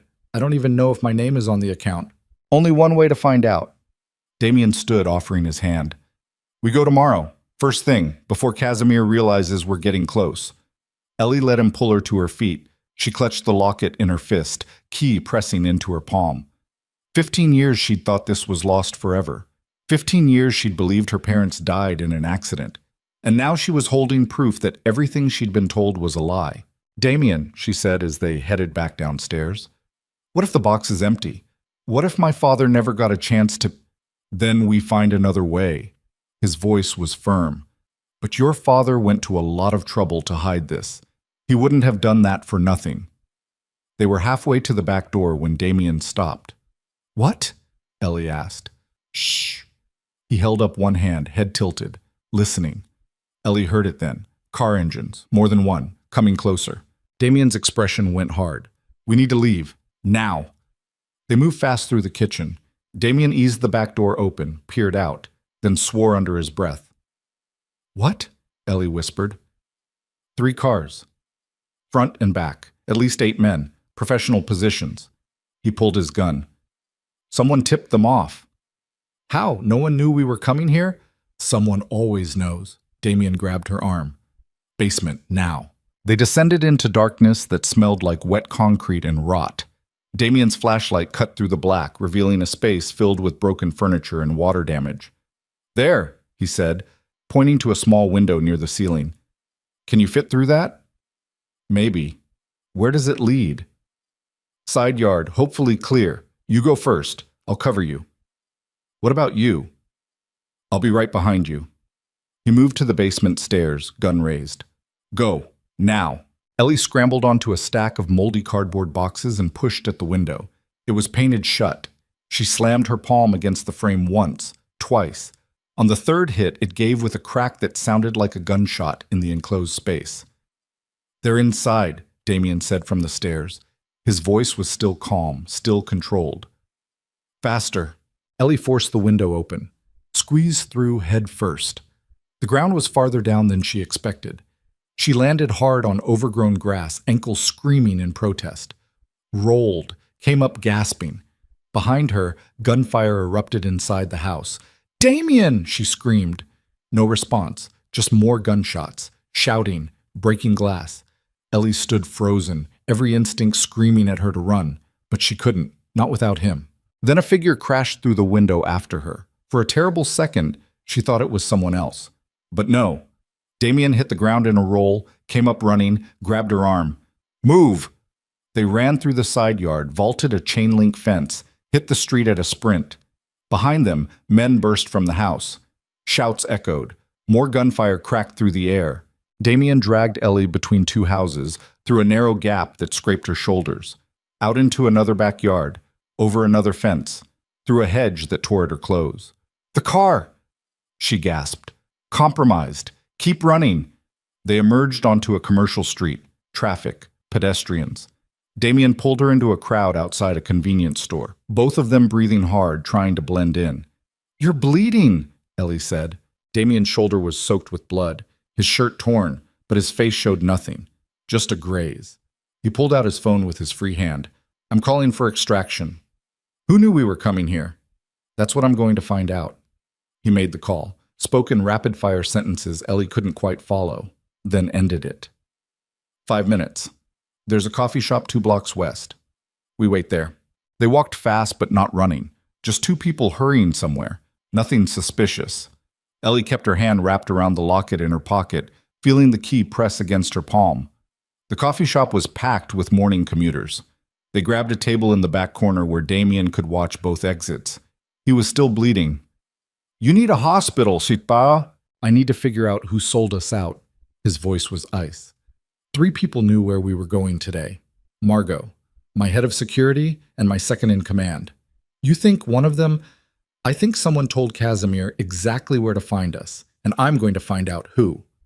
A black SUV pulled up outside. Damien stood. "That's our ride. Let's go." The extraction was smooth, professional. The driver didn't speak, just got them out of the neighborhood and onto the highway before Damien even finished giving directions. Within 30 minutes, they were back at the estate. Margot met them at the door, face pale. "Sir, we have a problem." "Multiple problems," Damien corrected. "What's yours?" "Marcus Chen is missing, your second in command. He left for a supply run this morning and never came back." Damien's expression went absolutely flat. "When?" 2 hours ago. Right before we were ambushed." Damien's jaw clenched. "Get everyone in the main hall, now. Full accounting. I want to know who's here and who isn't." "Sir." "Now, Margot." She hurried off. Damien turned to Ellie. "Go to your room. Lock the door. Don't open it for anyone except me." "What are you going to do?" "Find out if Marcus betrayed me. And if he did," his hand tightened on his gun, "make sure he regrets it." Ellie wanted to argue, wanted to stay. But the look on Damien's face stopped her cold. This wasn't the controlled mafia king she'd been living with. This was something colder, something lethal. She went to her room, locked the door, and waited. An hour passed, then 2. Ellie paced the room like a caged animal, locket clutched in one hand, the small revolver Damien had given her in the other. Every sound in the corridor made her jump. Every creak and groan of the old house set her pulse racing. Finally, a knock. "Ellie? It's me." She opened the door. Damien stood there looking like he'd aged 10 years. His shoulder was bandaged, his shirt clean, but his eyes were empty. "Marcus?" she asked. "In the wind. Took 50,000 from our emergency fund and disappeared." Damien moved past her into the room. "He's been feeding information to Casimir for at least 6 months, maybe longer. That's how they knew about Leon Petrov, about you, about today." "I'm sorry. Don't be. This is my failure. I trusted the wrong person." He sat heavily on the edge of her bed. "But it's over now. Marcus is gone. The leak is sealed. We can move forward. Tomorrow. The bank. Tomorrow." He looked up at her. "Are you ready for this? Really ready? Because once we open that safe deposit box, there's no going back. Whatever your father left you, it's going to change everything." Ellie thought about the woman found dead in an alley with her face destroyed. Thought about the bodies in Damien's entrance hall. Thought about 15 years of believing lies. "I'm ready," she said. Damien nodded, stood. "Get some rest. We leave at 8. He was halfway to the door when Ellie spoke again. "Why are you doing this?" she asked. "Really, not the revenge angle. Not finishing what your father started. Why are you risking everything for someone you barely know?" Damien stopped, didn't turn around. "Because when my father died," he said quietly, "no one helped me. No one stood between me and Casimir. I had to claw my way up alone, build an empire alone, survive alone." He glanced back at her. "I look at you, and I see myself at 16, lost, scared, drowning in a world that doesn't make sense, and I think, maybe I can give you what no one gave me." "What's that?" "A choice." He turned fully to face her. "You can walk away from this. After tomorrow. After we see what's in that box. You can take your answers and disappear. New identity, new life. I'll make sure Casimir never finds you. And if I don't want to disappear?" Something flickered in his eyes. "Then you stay, and we finish this together." He left before she could respond. Ellie sat on the bed holding the locket and tried to imagine a life where she just walked away. Left all of this behind. Started over somewhere Casimir couldn't reach her. But she couldn't, because that woman in the alley died in her place, because her parents were murdered to keep secrets that might be sitting in a safe deposit box downtown, because Damien Vescari looked at her like she was worth saving instead of a burden to be managed. She lay back on the bed and stared at the ceiling until sleep finally dragged her under. And in her dreams, her father stood in a burning house with a locket in his hand, trying to tell her something she couldn't quite hear over the roar of flames. Tomorrow, she thought, tomorrow I'll finally understand. But when tomorrow came, nothing went the way any of them expected. First National Bank stood in the financial district like a monument to old money and older secrets. Marble columns, bronze doors, security cameras covering every angle. Damien parked across the street and studied the building through tinted windows. They'll want identification, he said. Probably 2 forms. The key alone won't be enough. I have my driver's license. And nothing else. No passport, no birth certificate. Everything burned in the fire with your parents. He drummed his fingers on the steering wheel. They might turn you away. Then we make them understand, or we find another way in. Damien pulled out his phone. I have someone inside. Manager owes me a favor, but using it burns that connection permanently. Last resort only. Let me try first. You sure? Ellie looked at the bank. At the normal people walking in and out like this was just another Tuesday. I'm sure. They crossed the street together. Inside, the bank smelled like air conditioning and quiet wealth. Ellie approached a desk where a woman in her 40s sat typing at a computer. I need access to a safe deposit box, Ellie said. The woman looked up, smiled professionally. Of course. Box number? 447. And your name? Ellie Mercer. But the box might be under... Ellie hesitated. It might be under Thomas Mercer. My father. He died 15 years ago. The woman's smile faltered. I see. Do you have documentation proving you're the beneficiary? Just this. Ellie pulled out the key, set it on the desk. The woman picked it up, examined it. I'm sorry, but without proper documentation, I can't authorize access. You'll need to provide proof of identity, proof of relation to the account holder, and ideally a court order granting you access to the deceased's assets. I have my driver's license. That's a start. But we'd also need your father's death certificate, proof of estate settlement, and authorization from the executor. The woman's voice stayed pleasant but firm. Bank policy, I'm sure you understand. Ellie felt everything slipping away. Please, this is important. My father left something for me, and I understand, but policy is policy. If you can bring the necessary documents, we'd be happy to help you then. Damien stepped forward, placed a business card on the desk. Perhaps you could call your manager. Tell him Damien Vescari would consider it a personal favor. The woman's face went pale. She picked up the card like it might explode, looked from Damien to Ellie and back again. I'll just be a moment. She disappeared through a door marked Employees Only. Will that work? Ellie asked. Depends on how much he values breathing. Damien's voice was flat. 3 minutes later, a man in an expensive suit emerged. Late 50s, receding hairline, sweating despite the air conditioning. Mr. Vescari, he said with a smile that didn't reach his eyes. What a pleasant surprise. Barnes, Damien gestured to Ellie. Miss Mercer needs access to box 447. I'd consider it a personal favor if you could expedite the process. Barnes's smile became strained. Of course. Though you understand we have protocols. Spams. I understand you have a wife and 3 children living in Westchester. I understand your mortgage is underwater. I understand the gambling problem you think no one knows about. Damien's voice never rose. And I understand that helping Miss Mercer access her father's box would be a small thing, barely worth mentioning, certainly not worth the alternative. The color drained from Barnes's face. Right this way, Miss Mercer. He led them through security, down a corridor, into the vault room where hundreds of safe deposit boxes lined the walls like metal graves. Barnes located 447 and inserted the bank's master key. Ellie added hers. The box slid free. I'll give you privacy, Barnes said quickly, then fled. Ellie and Damien stood alone in the vault room. The box sat on a small table between them. Ellie's hand shook as she reached for the lid. "Wait," Damien said, "before you open it. Whatever's inside, it might not be what you expect. Your father might have left nothing, or something that makes things worse instead of better. Are you ready for that?" "No," Ellie said, "but I'm doing it anyway." She lifted the lid. Inside sat 3 things: a hard drive, an envelope with her name written in her father's handwriting, and underneath them, a photograph she'd never seen before.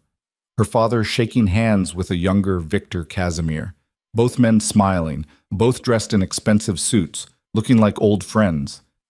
Ellie's world tilted. "No," she whispered. "No, that's not... that can't be." Damien picked up the photograph. His expression went absolutely cold. "Your father and Casimir. Together." "But you said my father was trying to escape, that he wanted to testify." "I said that's what my father told me." Damien flipped the photo over. On the back, a date. 20 years ago. And below it 2 words in handwriting she didn't recognize. Senior partners. Ellie grabbed the envelope with shaking hands, tore it open. Inside sat a letter, multiple pages. Her father's handwriting. She read the first paragraph and her legs gave out. Damien caught her, lowered her into a chair. "What does it say?" Ellie couldn't speak, could barely breathe. She handed him the letter. He read in silence. And as he did, something terrible spread across his face. "Your father and Casimir weren't enemies," he said finally. "They were partners. Built the whole operation together from nothing. Your father handled the money. Casimir handled the violence. 50-50, split on everything." "That's not possible." "It's right here in his own words. He describes deals, operations, murders they ordered together." Damien kept reading. "I helped Victor build an empire. I cleaned the blood money. I made us rich beyond measure. And I never questioned where it came from or who died to produce it." Ellie pressed her hands over her mouth to stop the scream building in her throat. "But then," Damien continued, voice flat, 5 years into the partnership, your father met your mother. She didn't know what he did. Thought he was just an accountant. They got married, had you. And suddenly your father started seeing the empire he'd built for what it really was, started having nightmares about the people he'd helped Casimir hurt. So he tried to get out. So he tried to steal everything, the whole empire, every account, every asset. He was going to turn over evidence to the feds, yes, but not to destroy Casimir, to take his place." Damien looked up from the letter, and his eyes were empty. "Your father wasn't a hero trying to escape a monster. He was a monster trying to eliminate his competition." The vault room spun. Ellie couldn't process the words, couldn't make them fit with the man she remembered. The father who taught her to ride a bike, who made terrible pancakes on Sunday mornings, who read her bedtime stories about princesses and dragons. "Keep reading," she whispered. Damien's voice was like gravel. "Casimir found out before I could execute the plan. He came to the house, not to kill me, to talk, to offer a compromise. He said we could split everything clean, go our separate ways. I almost agreed." "What stopped him?" But your mother heard us talking, heard everything. She confronted me after Casimir left, called me a monster, said she was taking you and disappearing, that she'd rather live in poverty than let you grow up thinking your father was a good man." Damien's hands tightened on the pages. "I couldn't let her do that, couldn't let her take you away, so I..." He stopped reading. Ellie's entire body had gone numb. "What? So he what?" Damien looked at her, and she saw something in his eyes she'd never seen before. Pity. "Finish it," she said. "Ellie, finish the goddamn letter." Damien's voice dropped to barely above a whisper. "So I called Casimir back, told him I'd changed my mind, told him I wanted to make a deal. He came that night. And together we made it look like an accident. The fire. The investigators who ruled it accidental. I paid them. I planned it all." Ellie couldn't breathe, couldn't think. The vault room felt like it was shrinking. "Your mother begged me at the end," Damien continued, "begged me to let her live, to let you keep your mother. But I couldn't. She knew too much. She'd take you away, ruin everything. So I made sure you were at that sleepover, made sure you'd be safe. And then I let the fire take her." The letter fell from Damien's hands. Ellie sat perfectly still, staring at nothing, while her entire world collapsed into ash. Her father hadn't died trying to protect her. He'd killed her mother, and Casimir hadn't been the monster who destroyed her family. Her father had. Ellie. Damien's voice seemed to come from very far away. I'm sorry. I'm so goddamn sorry. She stood on legs that didn't feel solid, picked up the hard drive with numb fingers. What's on this? Probably everything your father promised. Every account, every transaction, every piece of evidence needed to destroy Casimir's empire. Good. Ellie's voice sounded hollow, empty, like someone else was speaking through her. Then we use it. Ellie, you wanted revenge against Casimir. I want revenge against both of them. She turned to face him, and something had changed in her eyes. Something hard and cold and broken. My father might be dead, but Casimir's still breathing, so we're going to take everything from him, every asset, every connection, every piece of the empire they built together, and then we're going to burn it all to the fucking ground. Damien stared at her. Are you sure? I'm sure that the man I thought was my father murdered my mother. I'm sure that Victor Casimir helped him do it, and I'm sure that neither of them deserve to have their names remembered as anything but monsters. She clutched the hard drive. So yes, I'm sure. This changes our leverage.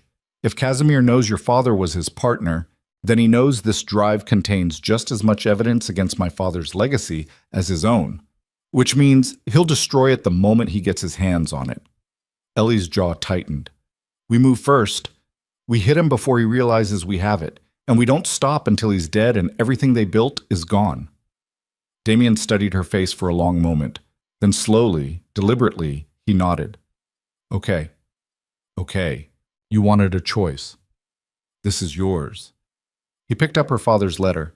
We burn this, destroy the photograph. No one ever knows your father was anything but Casimir's victim, and then we use this drive to tear apart everything he and Casimir built. What if someone finds out the truth? Then we make sure they don't. His voice turned cold. I'm good at making inconvenient truths disappear. They stood in the vault room surrounded by metal boxes holding other people's secrets, other families' buried truths, and Ellie felt something fundamental shift inside her chest.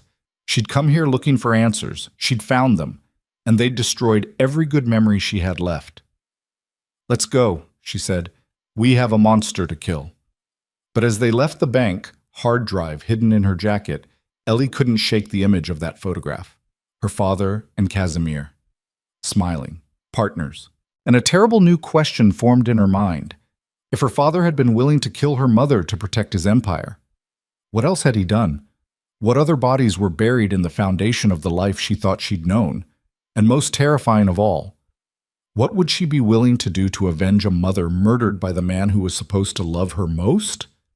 The answer, she realized as Damien's car pulled away from the bank, was simple. Anything, everything, whatever it took. Even if it meant becoming the very thing her father had been, a monster wearing a human face. The hard drive sat on Damien's desk like a bomb waiting to detonate. Ellie stared at it from across the room, arms wrapped around herself, trying to keep the pieces of her world from scattering completely. 3 hours since they'd left the bank. 3 hours since she'd learned her father was a monster. 3 hours since every memory of her childhood had curdled into something poisonous. Damien worked at his computer, downloading the drive's contents, his face illuminated by the screen's cold glow. He hadn't spoken since they'd returned to the estate, just locked them in his private study and started the extraction. How much longer? Ellie asked. Encryption's military grade. Another 20 minutes. He didn't look up. Your father wasn't taking chances. My father. The words tasted like ash. I don't even know what that means anymore.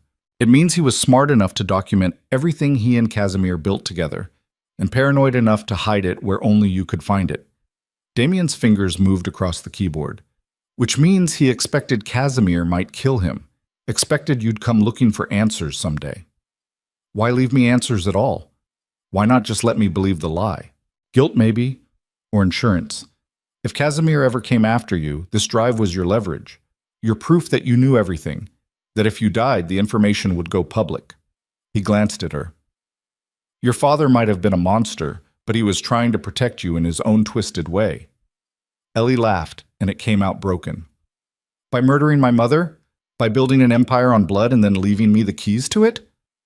I didn't say it made sense, just that he tried. The computer beeped. Damien's expression shifted as files started populating across the screen. Financial records, transaction logs, encrypted documents, video files, photographs. Jesus, he breathed. This is everything. 20 years of operations, names, dates, account numbers, offshore holdings. His eyes widened. And recordings. Your father recorded conversations, meetings, deals going down. Can you use it? Can I? Damien looked at her like she'd asked if water was wet. Ellie, this drive contains enough evidence to dismantle Casimir's entire operation. Every corrupt official, every dirty cop, every politician on his payroll. I can bury him so deep he'll never see daylight again. Then do it. It's not that simple. Yes, it is. Ellie moved across the room until she stood beside his desk. We take this to the FBI, federal prosecutors, whoever will listen, and we watch Casimir's world burn. And your father's legacy burns with it. Damien's voice was gentle. Every file on this drive implicates him just as much as Casimir. The world will know Thomas Mercer wasn't a victim. He was a founding partner in one of the most brutal criminal syndicates in the country. Good. Let them know. Let everyone know what he really was. Are you sure? Because once this goes public, your life changes forever. You become the daughter of a monster. Every time someone searches your name, that's what they'll find. Ellie's hands clenched into fists. I'd rather be the daughter of a monster who told the truth than live one more day believing a lie. My mother deserves that. She deserves people knowing she was murdered by the man who was supposed to love her. Damien studied her face for a long moment, then nodded. Okay, but we don't go to the FBI yet. Too risky. Casimir has people everywhere. The moment this drive hits official channels, he'll know, and he'll run. So what do? We set a trap. We leak just enough information to make Casimir desperate, make him think we're about to go public. And when he comes for us, Damien's voice turned cold. We end it. You want to use me as bait. I want to finish this. On our terms. Not sitting in some federal courthouse while lawyers spend 5 years building a case that might fall apart on a technicality. He stood. Casimir killed my father. Helped your father kill your mother. I'm not letting him die comfortably in a prison cell 20 years from now. I want him dead. Soon. And I want him to know exactly why. Ellie understood what he was really asking. Legal justice versus the kind that came from a bullet. The safe path versus the final one. What's the plan? She asked. We let Casimir know we have the drive. We tell him we're willing to make a trade. The drive for safe passage out of the country. He'll agree because he has no choice. But he'll also plan to kill us the moment he gets his hands on it. So we kill him first. Damien pulled out his phone. I have a location. Neutral ground. Public enough that he can't just roll in with an army. Private enough that we can control the environment. Where? The old lakeside cabin. The one from your childhood. Your father's message mentioned it. That's where he and Casimir used to meet. Where they planned operations. It's the perfect place for this to end. Ellie's stomach twisted. That cabin burned down years ago. There's nothing left but foundation and memories. Exactly, which means no civilians, no collateral damage, just us and Casimir and 2 decades of blood between us. He started typing a message on his phone. I'm reaching out now, setting up the meet for tomorrow night. That's too soon. That's the point. We move fast. Keep him off balance. He'll scramble to put together a team, won't have time to plan something elaborate. Damien hit send. And while he's focused on the meet, my people will be positioning. Snipers, backup, every advantage we can get. You're going to kill him regardless of what happens at that cabin. Yes. What if he brings 100 men? Then 100 men die. Damien's voice was flat, final. I've been preparing for this fight for 6 years. Every resource I have, every person I trust, they're all ready. Casimir thinks he's the predator. But tomorrow night, he's walking into a slaughter. Ellie should have been horrified, should have argued for the legal route, for letting the system handle it. But when she closed her eyes, she saw her mother's face, heard her father's words in that letter. She begged me at the end. I want to be there, she said. Absolutely not. I want to be there when he dies. I want him to know who I am, what my father did, what he helped do. And I want to watch the light leave his eyes, knowing my mother is finally avenged. Damien's jaw tightened. It's too dangerous. Everything's been dangerous since I answered that phone call. This is my fight just as much as yours. Maybe more. So either I come with you to that cabin, or I find my own way there. They stared at each other across the desk. Ellie saw the moment he realized she meant it, that she'd follow him whether he agreed or not. Fine, he said finally. But you stay behind cover. You follow my orders exactly. And if things go sideways, you run. No arguments, no hesitation. Understood? Understood. Good. He turned back to his computer. Now get some rest. Tomorrow's going to be the longest day of your life. Ellie left him working and wandered the empty corridors of the estate. The house felt different now, less like a fortress and more like a tomb. Every shadow held ghosts, every room whispered with violence. She ended up in the library, floor-to-ceiling books that probably cost more than she'd earn in 10 lifetimes. She pulled one at random, didn't read it, just held it in her hands and tried to remember what normal felt like. The door opened behind her. Margot entered carrying a tray, tea, sandwiches, food Ellie had no appetite for. Thought you might be hungry, Margot said quietly. I'm not. Eat anyway, you'll need your strength. Margot set down the tray, started to leave, stopped. He cares about you, you know. Ellie looked up. What? Mr. Vescari. He doesn't let people in easily, doesn't trust, doesn't connect. But you've gotten under his skin somehow. I've watched him for 15 years, never seen him like this. Like what? Afraid. Margot's voice was soft. He's terrified something will happen to you tomorrow, that he won't be able to protect you. That's why he's working himself into the ground tonight, preparing, planning, trying to control every variable. Ellie's chest tightened. I didn't ask him to care. No one asks. It just happens. Margot moved toward the door. Be careful tomorrow, Miss Mercer. War makes people do terrible things, even good people. She left Ellie alone with the tea and the books and the terrible knowledge that tomorrow night everything would end, one way or another. Sleep didn't come. Ellie lay in bed watching the ceiling, trying not to think about her father's letter, about her mother's final moments, about the cabin where it would all end. At 4 a.m, she gave up, got dressed, found Damien still in his study, surrounded by maps and tactical plans and coffee cups. Couldn't sleep? He asked without looking up. No. Me either. He pushed back from the desk, rubbed his eyes. I keep running scenarios. Ways this could go wrong. Ways Casimir could surprise us. And there are 1,000 ways to die tomorrow night, but only one way to win. He stood, moved to the window. I need you to understand something. If I tell you to run, you run. Even if it means leaving me behind, even if it means I die. You get out. You take that hard drive. You go to the FBI. You make sure this wasn't for nothing. I'm not leaving you. Yes, you are. Because that's the deal. That's the only way I'm letting you come. He turned to face her. Promise me. Damien, promise me, Ellie. If it comes down to you or me, you choose you. Every time. She wanted to argue, wanted to tell him she wouldn't abandon him, but the look in his eyes stopped her. I promise, she whispered. Good. He crossed the room, stood close enough that she could see the exhaustion etched into his face. I'm going to kill him tomorrow. For my father, for your mother. For everyone Casimir's destroyed over the years. And when it's done, you're free. You take the drive and you disappear. Start over somewhere he never touched. What about you? I'll probably be dead. He said it like he was commenting on the weather. But if I'm not, I'll make sure the rest of Casimir's organization crumbles, finish what we started, and then maybe I'll find a way to live with everything I've done. Ellie reached up, touched his face. He flinched like he'd been burned. Don't, he said roughly. Don't look at me like that. Like what? Like I'm someone worth saving. I'm not. I'm just another monster who happens to be on your side. That's not true. I've killed 17 people, Ellie, personally, with these hands, and I've ordered the deaths of dozens more. I run an empire built on fear and violence and blood money.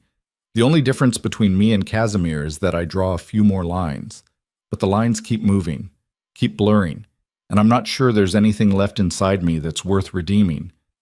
Then why are you doing this? Why risk everything to avenge people you never knew? Because.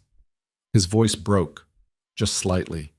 Because maybe if I can give you justice, it'll make up for all the times I didn't, all the people I failed to protect, all the monsters I became friends with because it was profitable. Ellie pulled his face down and kissed him. He froze, every muscle going rigid. Then something broke inside him, and he kissed her back like she was oxygen and he'd been drowning. His hands came up to frame her face, gentle despite the calluses and scars. When they finally broke apart, he rested his forehead against hers. "That was a mistake," he whispered. "Probably. We're both going to die tomorrow. Probably. And you still—" "Yes." Ellie's voice was steady. "I still." He kissed her again, slower this time, like he was trying to memorize the taste of her, the feel of her, something good before the darkness came. They spent the rest of the night in his study, not talking, just sitting together while he finalized plans and she pretended to read. As dawn broke, Damien's phone buzzed. He checked it, went very still. "What?" Ellie asked. Casimir agreed. 8 o'clock tonight. The cabin. He'll bring 5 men. We bring 5. The trade happens on neutral ground. Damien's jaw tightened. He took the bait. So it's really happening. It's really happening. The day passed in a blur of preparation. Damien's people moved through the estate like shadows, checking weapons, running communications drills, coordinating positions. Ellie was fitted with a bulletproof vest that felt like it weighed 1,000 pounds. Given a comm unit so she could hear everything. Handed the small revolver Damien had given her days ago. "Last resort," he reminded her, "if everything goes to hell and you're out of options." She tucked it into her jacket, tried not to think about what last resort really meant. At 7 o'clock, they loaded into 3 vehicles. Damien rode with Ellie in the lead car. His head of security drove. 2 more men in the back, all armed, all silent. The drive to the lake took 90 minutes. The sun was setting when they arrived, painting the sky the color of blood and fire. The cabin foundation sat in a clearing surrounded by dense forest. Nothing left but charred wood and stone. A ghost of something that used to be. Damien's people fanned out into the trees, snipers climbed into position, spotters radioed in. By the time Casimir arrived, they'd have every angle covered. "Stay behind that stone wall," Damien told Ellie, pointing to the old foundation. "You'll have cover. Good sight lines. If shooting starts, you get low and stay low. Understood?" "Understood." "And Ellie?" He cupped her face in his hands. "If I don't make it out of this, don't. If I don't make it, I need you to know that meeting you was—" He stopped, swallowed hard.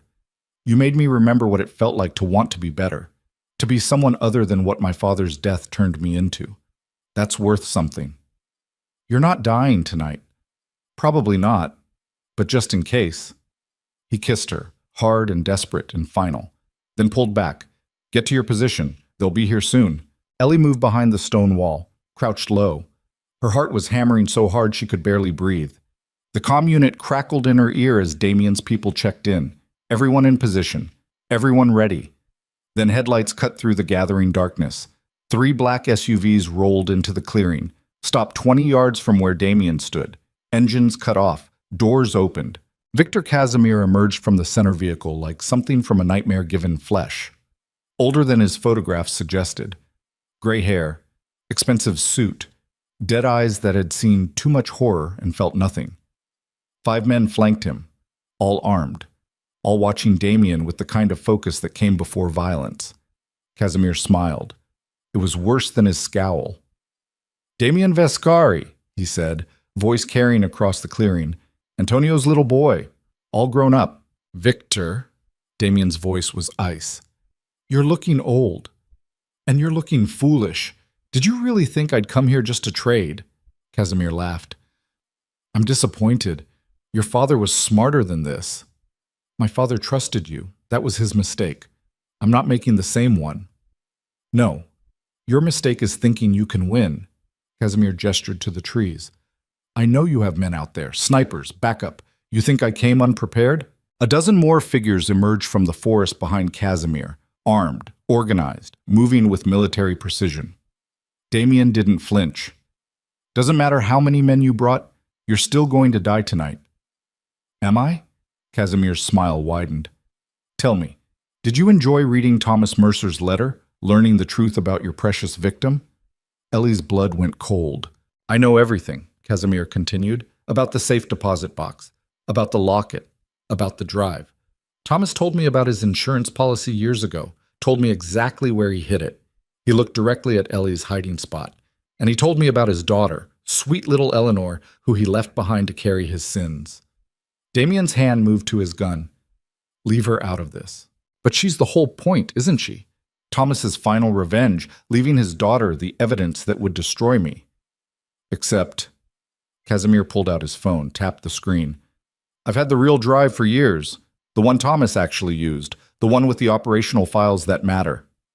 Ellie's world tilted. No, that wasn't possible. The drive you found? Casimir continued. That's Thomas's personal insurance, his guilt, his confessions, his attempt to cleanse his conscience. It has evidence against me, yes, but it has just as much against him, and none of the current operational details, none of the offshore accounts that matter, nothing that would actually hurt me. Damien's expression went absolutely flat. You're lying. Am I? Check for yourself. Look at the file dates. Nothing more recent than 15 years ago. Thomas made that drive before he died, before your father started building his case. It's historical record, not actionable intelligence. Ellie's hands shook as she pulled out the hard drive, checked the files on her phone, the dates, the timestamps. Casimir was right. Everything on the drive was old, ancient, from before her father died. It would prove her father and Casimir had worked together, yes. Would document crimes they'd committed decades ago. But the current operation, the active accounts, the people Casimir owned now, none of it was there. Your father played you both, Casimir said with genuine amusement. Left his daughter a confession disguised as leverage. Made sure she'd hate him for what he'd done. Made sure she'd know the truth, but gave her nothing that could actually destroy me. Then why did you spend weeks hunting for it? Damien's voice was dangerous. Why kill Leon Petrov? Why come after Ellie? Because I didn't know what Thomas had left behind. Couldn't risk it. And because, Casimir shrugged. Why not? Loose ends bother me. And Eleanor here is definitely a loose end. He pulled a gun. Everything happened at once. Damien drew and fired. Casimir's men scattered. The forest erupted with gunfire as snipers opened up. Ellie ducked behind the stone wall as bullets tore through the air above her head. Someone screamed. Multiple someones. Bodies dropped. The night turned into chaos and smoke and the smell of cordite. Ellie risked a look over the wall, saw Damien taking cover behind one of the SUVs, trading shots with Casimir's men, saw 3 bodies already on the ground, saw Casimir himself retreating toward the tree line, firing as he went. Ellie, Damien's voice crackled through the comm. Get out of here! Run! She should have listened, should have followed the plan. Instead, she climbed over the wall and ran toward Casimir, the man who'd helped her father kill her mother, who'd terrorized the city for decades, who'd destroyed countless lives and felt nothing. She had the revolver in her hand. 2 shots. That's all she needed. Casimir saw her coming, turned, smiled. There she is, he said. Thomas's little girl. He raised his gun. Ellie fired first. The revolver kicked hard. The shot went wide. Casimir didn't flinch, just adjusted his aim. Then Damien slammed into her from the side, driving them both behind a fallen log as Casimir's shot tore through the space where she'd been standing. What the hell are you doing? Damien roared. Finishing it? You're getting yourself killed. He fired over the log. Someone screamed, Stay down! But Casimir was moving, retreating deeper into the forest, getting away. Ellie scrambled to her feet. Damien grabbed her arm. Let him go. Oh. No. Ellie tore free. He doesn't get to walk away. Not after everything. She ran into the trees, heard Damien swearing behind her, heard him following. The gunfire faded as she pushed deeper into the forest, chasing the shadow that was Victor Casimir. She found him at the lake's edge, standing on the old dock where her father used to take her fishing, where they'd spent summer afternoons that now felt like lies. The dock groaned under his weight, half-rotted boards barely holding. Casimir turned to face her. He wasn't smiling anymore. "You have your father's eyes," he said. "Did anyone ever tell you that?" Ellie raised the revolver. One shot left. Her hands were shaking so badly she could barely aim. "He loved you, you know," Casimir continued. "In his own broken way. That's why he couldn't let your mother take you. Why he'd rather see her dead than lose you. Shut up." The fire was his idea, not mine. I just facilitated, provided the accelerant, made sure the investigators would rule it accidental, but Thomas lit the match himself. I said, "Shut up." He stood outside and watched it burn, listened to her screaming, and when it was over, he cried like a child. Said he'd done it for you, to protect you, to make sure you'd never know what he really was. Ellie's finger tightened on the trigger. "But here you are anyway," Casimir said softly, "knowing everything, hating him for it. Exactly what he was trying to prevent. Isn't that funny? He destroyed your mother to protect you from the truth, and 15 years later the truth found you anyway. You helped him." "I did, and I'd do it again because that's what partners do. We protect each other, cover each other's sins. Your father and I, we built something beautiful together, an empire that lasted decades, and it all came crashing down because he developed a conscience." Behind Ellie, footsteps. Damien emerged from the trees, gun raised. "Step away from him," Damien said. "Or what?" Casimir laughed. "You'll shoot me? Go ahead. I'm an old man. I've lived longer than I deserved anyway. But know this, killing me won't change anything. The empire still stands. My people are still out there. You take me down, someone else rises. That's how this works." "Not this time." Damien moved closer. "I'm not just killing you. I'm burning it all. Every connection, every asset, every person who helped you build this. By the time I'm done, your name will be forgotten, your empire dust. And history will remember you as nothing but a monster who died alone in the dark." Casimir's smile finally faded. "You really think you can—" Ellie fired her last shot. The bullet caught Casimir in the chest. He staggered backward, hit the dock railing, tipped over, and fell into the black water below. Ellie stood frozen, gun still raised, watching the ripples spread across the lake's surface. Damien was beside her instantly. "Is he—" "I don't know." Her voice sounded distant, hollow. "I don't know if I killed him or just wounded him or—" The water exploded. Casimir's hand shot up, grabbed the dock edge. He pulled himself halfway out of the lake, blood spreading across his shirt, eyes blazing with pure hatred. "You little—" he gasped. Damien fired 3 shots. Casimir's grip loosened. He slid back into the water. This time he didn't resurface. They stood on the dock watching the lake go still, watching blood spread like ink across the surface, waiting to see if the monster would rise again. He didn't. The comm unit crackled. "Area secure. Casimir's men are down or retreating. We have 4 casualties on our side. Multiple wounded. Need medevac." Damien responded in a voice that didn't sound like his own. "Send it, and get a dive team out here. I want Casimir's body recovered. I want proof." He lowered the radio, looked at Ellie. "It's over," he said. But Ellie couldn't hear him over the roaring in her ears, couldn't process that Victor Casimir was dead, that she'd shot him, that 15 years of grief and rage and lies had ended with a bullet and a black lake. Her legs gave out. Damien caught her before she hit the ground, lowered her gently, held her while she shook. "It's over," he said again. "You're safe now. It's over." But as the night closed in and sirens wailed in the distance and the lake held its dead, Ellie realized nothing would ever truly be over, because the truth was still the truth. Her father was still a monster, her mother was still murdered, and she was still the daughter of someone who'd burned the world rather than face his own sins.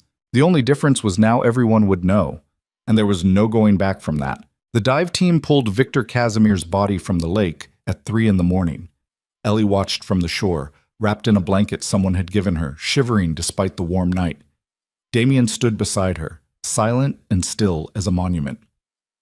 When they laid Casimir's corpse on the dock, water streaming from his expensive suit, his dead eyes staring at nothing, Damien didn't move, didn't react, just watched with an expression carved from stone. "It's done," one of Damien's men said quietly. "He's gone." Damien nodded once, then turned and walked back toward the vehicles without another word. Ellie followed because she didn't know what else to do. Her hands still smelled like gunpowder, her ears still rang from the gunfire, and somewhere deep in her chest, something that had been wound tight for 15 years was finally beginning to unravel. The ride back to the estate passed in silence. Damien stared out the window at the darkness rolling by. Ellie counted her own heartbeats and tried not to think about the weight of the revolver in her pocket.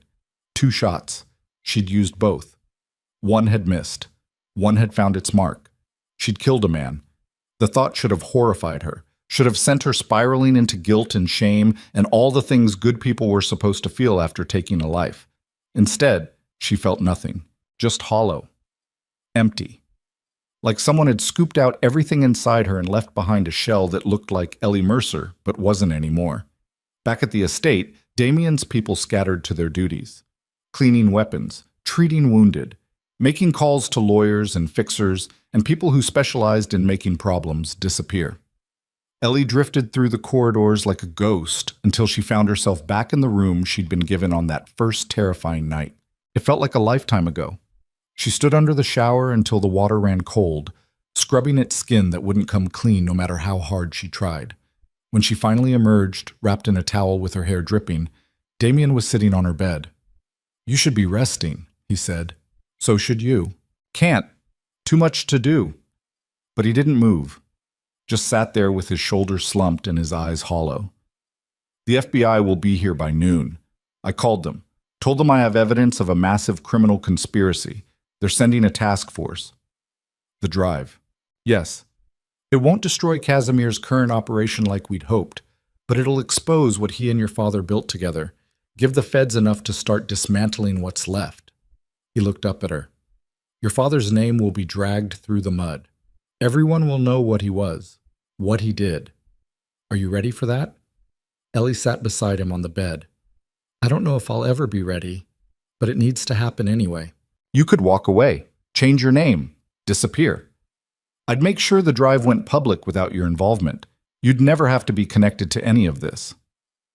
And spend the rest of my life running, pretending to be someone I'm not?" She shook her head. "No. My mother deserves better than that.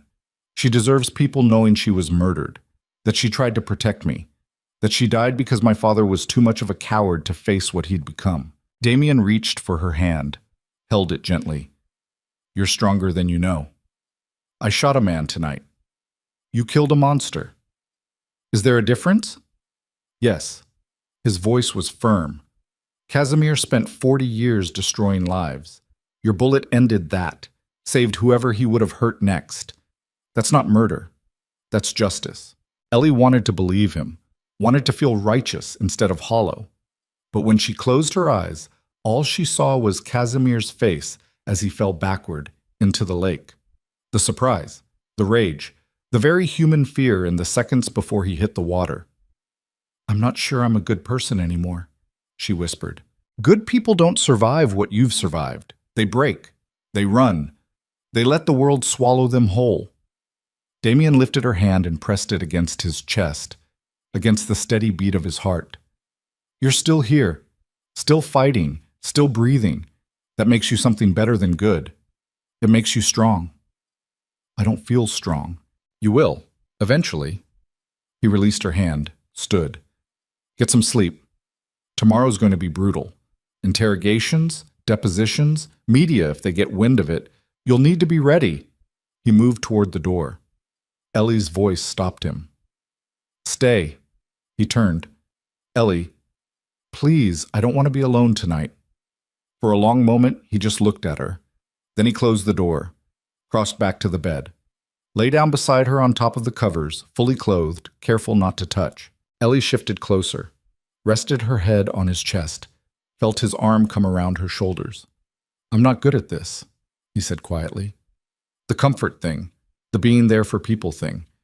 I've spent so long being what my father's empire needed me to be that I'm not sure there's much left underneath. There's enough. Is there?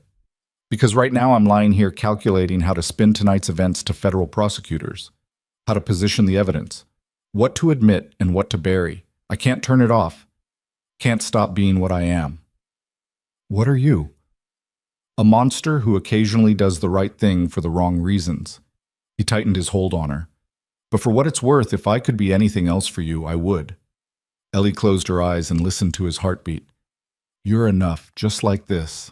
She felt him press a kiss to the top of her head. Then silence settled over them like a blanket, and eventually, exhaustion dragged her under. When she woke, sunlight was streaming through the windows and Damien was gone.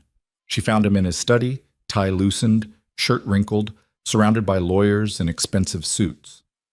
They looked up when she entered, and she saw the calculation in their eyes. The assessment, wondering if she was a witness or a liability. Gentlemen, Damien said without looking at them, give us a moment. They filed out. The door closed. FBI's delayed, Damien said. Won't be here until this evening. Something about coordinating with local jurisdiction. He rubbed his face. Gives us time to get our story straight. Our story? You answered a wrong number. Got dragged into a war between me and Casimir. I protected you. Casimir came after both of us. We defended ourselves. He died in the confrontation. Damien's voice was flat, professional, simple, clean, mostly true. What about my father? The drive speaks for itself. We don't have to embellish, just hand it over and let the evidence do the talking. He finally looked at her. But once we do that, there's no taking it back. Your father's crimes become public record. His name becomes synonymous with murder and corruption. And you become the daughter who exposed him. I know. People will judge you, hate you for destroying your father's memory, or pity you for having a monster for a parent. Either way, your life changes forever. Ellie moved to the window, looked out at the grounds where men had died just days ago defending this fortress from Casimir's assault. My life already changed the moment I answered that call. Everything after has just been dealing with the consequences. You can still choose how those consequences play out. No. She turned to face him. I can't. My mother is dead. My father killed her. Casimir helped. And for 15 years, I believed a lie. The only choice I have now is whether to let that lie keep living or kill it, like my father should have killed his empire before it destroyed everything he supposedly loved. Damien stood, crossed to her. You're sure? I'm sure I can't live with myself if I don't tell the truth, even if the truth is ugly. Okay. He pulled out his phone. Then let's make sure the truth actually matters. I'm putting you in touch with a journalist, someone I trust, someone who'll tell your mother's story the right way, not just the crime, the victim, the woman who tried to save her daughter and paid for it with her life. Ellie's throat tightened. Why would you do that? Because if we're burning your father's legacy, we might as well make sure people remember what he destroyed to build it. Damien's expression softened just slightly. Your mother deserves to be more than a footnote in a crime report. This way, she gets to be the hero of the story, the one who saw the monster for what he was and tried to stop him. For the first time since leaving the lake, Ellie felt something crack in her chest. Not breaking, thawing, like ice that had been frozen for so long she'd forgotten what warmth felt like. Thank you, she whispered. Don't thank me yet. This journalist is relentless. She'll want every detail, every memory, every painful truth you've been carrying. It won't be easy. Nothing about this has been easy. No, Damien almost smiled. But you're still standing. That counts for something. The journalist arrived that afternoon. A woman in her 40s named Sarah Chen with sharp eyes and a recorder that captured every word. She sat across from Ellie in the library and asked questions that cut like surgical instruments. What was your father like? When did your mother realize what he was? What were her last words to you? Ellie answered all of them, let the pain bleed out into Sarah's recorder, gave her mother's story the voice it deserved. By the time they finished, the sun was setting and Ellie felt scraped raw, hollowed out, but also lighter somehow, like confession had burned away weight she didn't know she'd been carrying. Thank you, Sarah said as she packed up her equipment. This won't be easy for you when it goes public.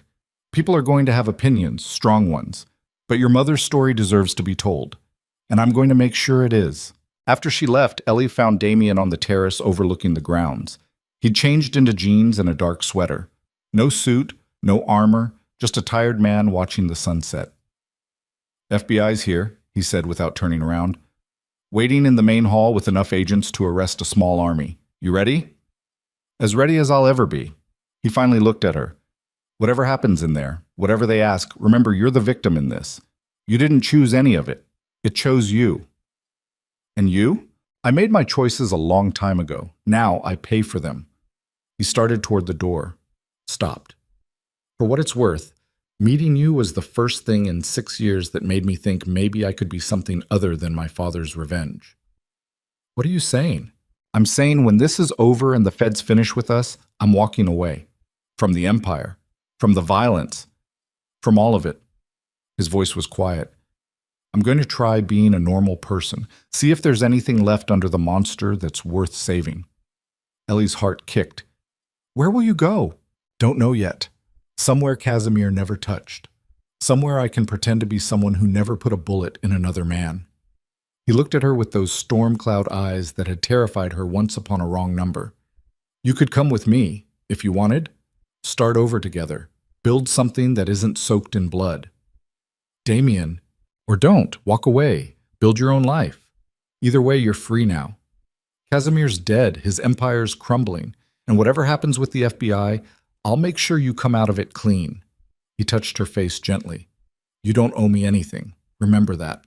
Before she could respond, one of his men appeared in the doorway. Sir, they're getting impatient. Damien nodded, turned to Ellie. Let's go face the music. The interrogation lasted 6 hours.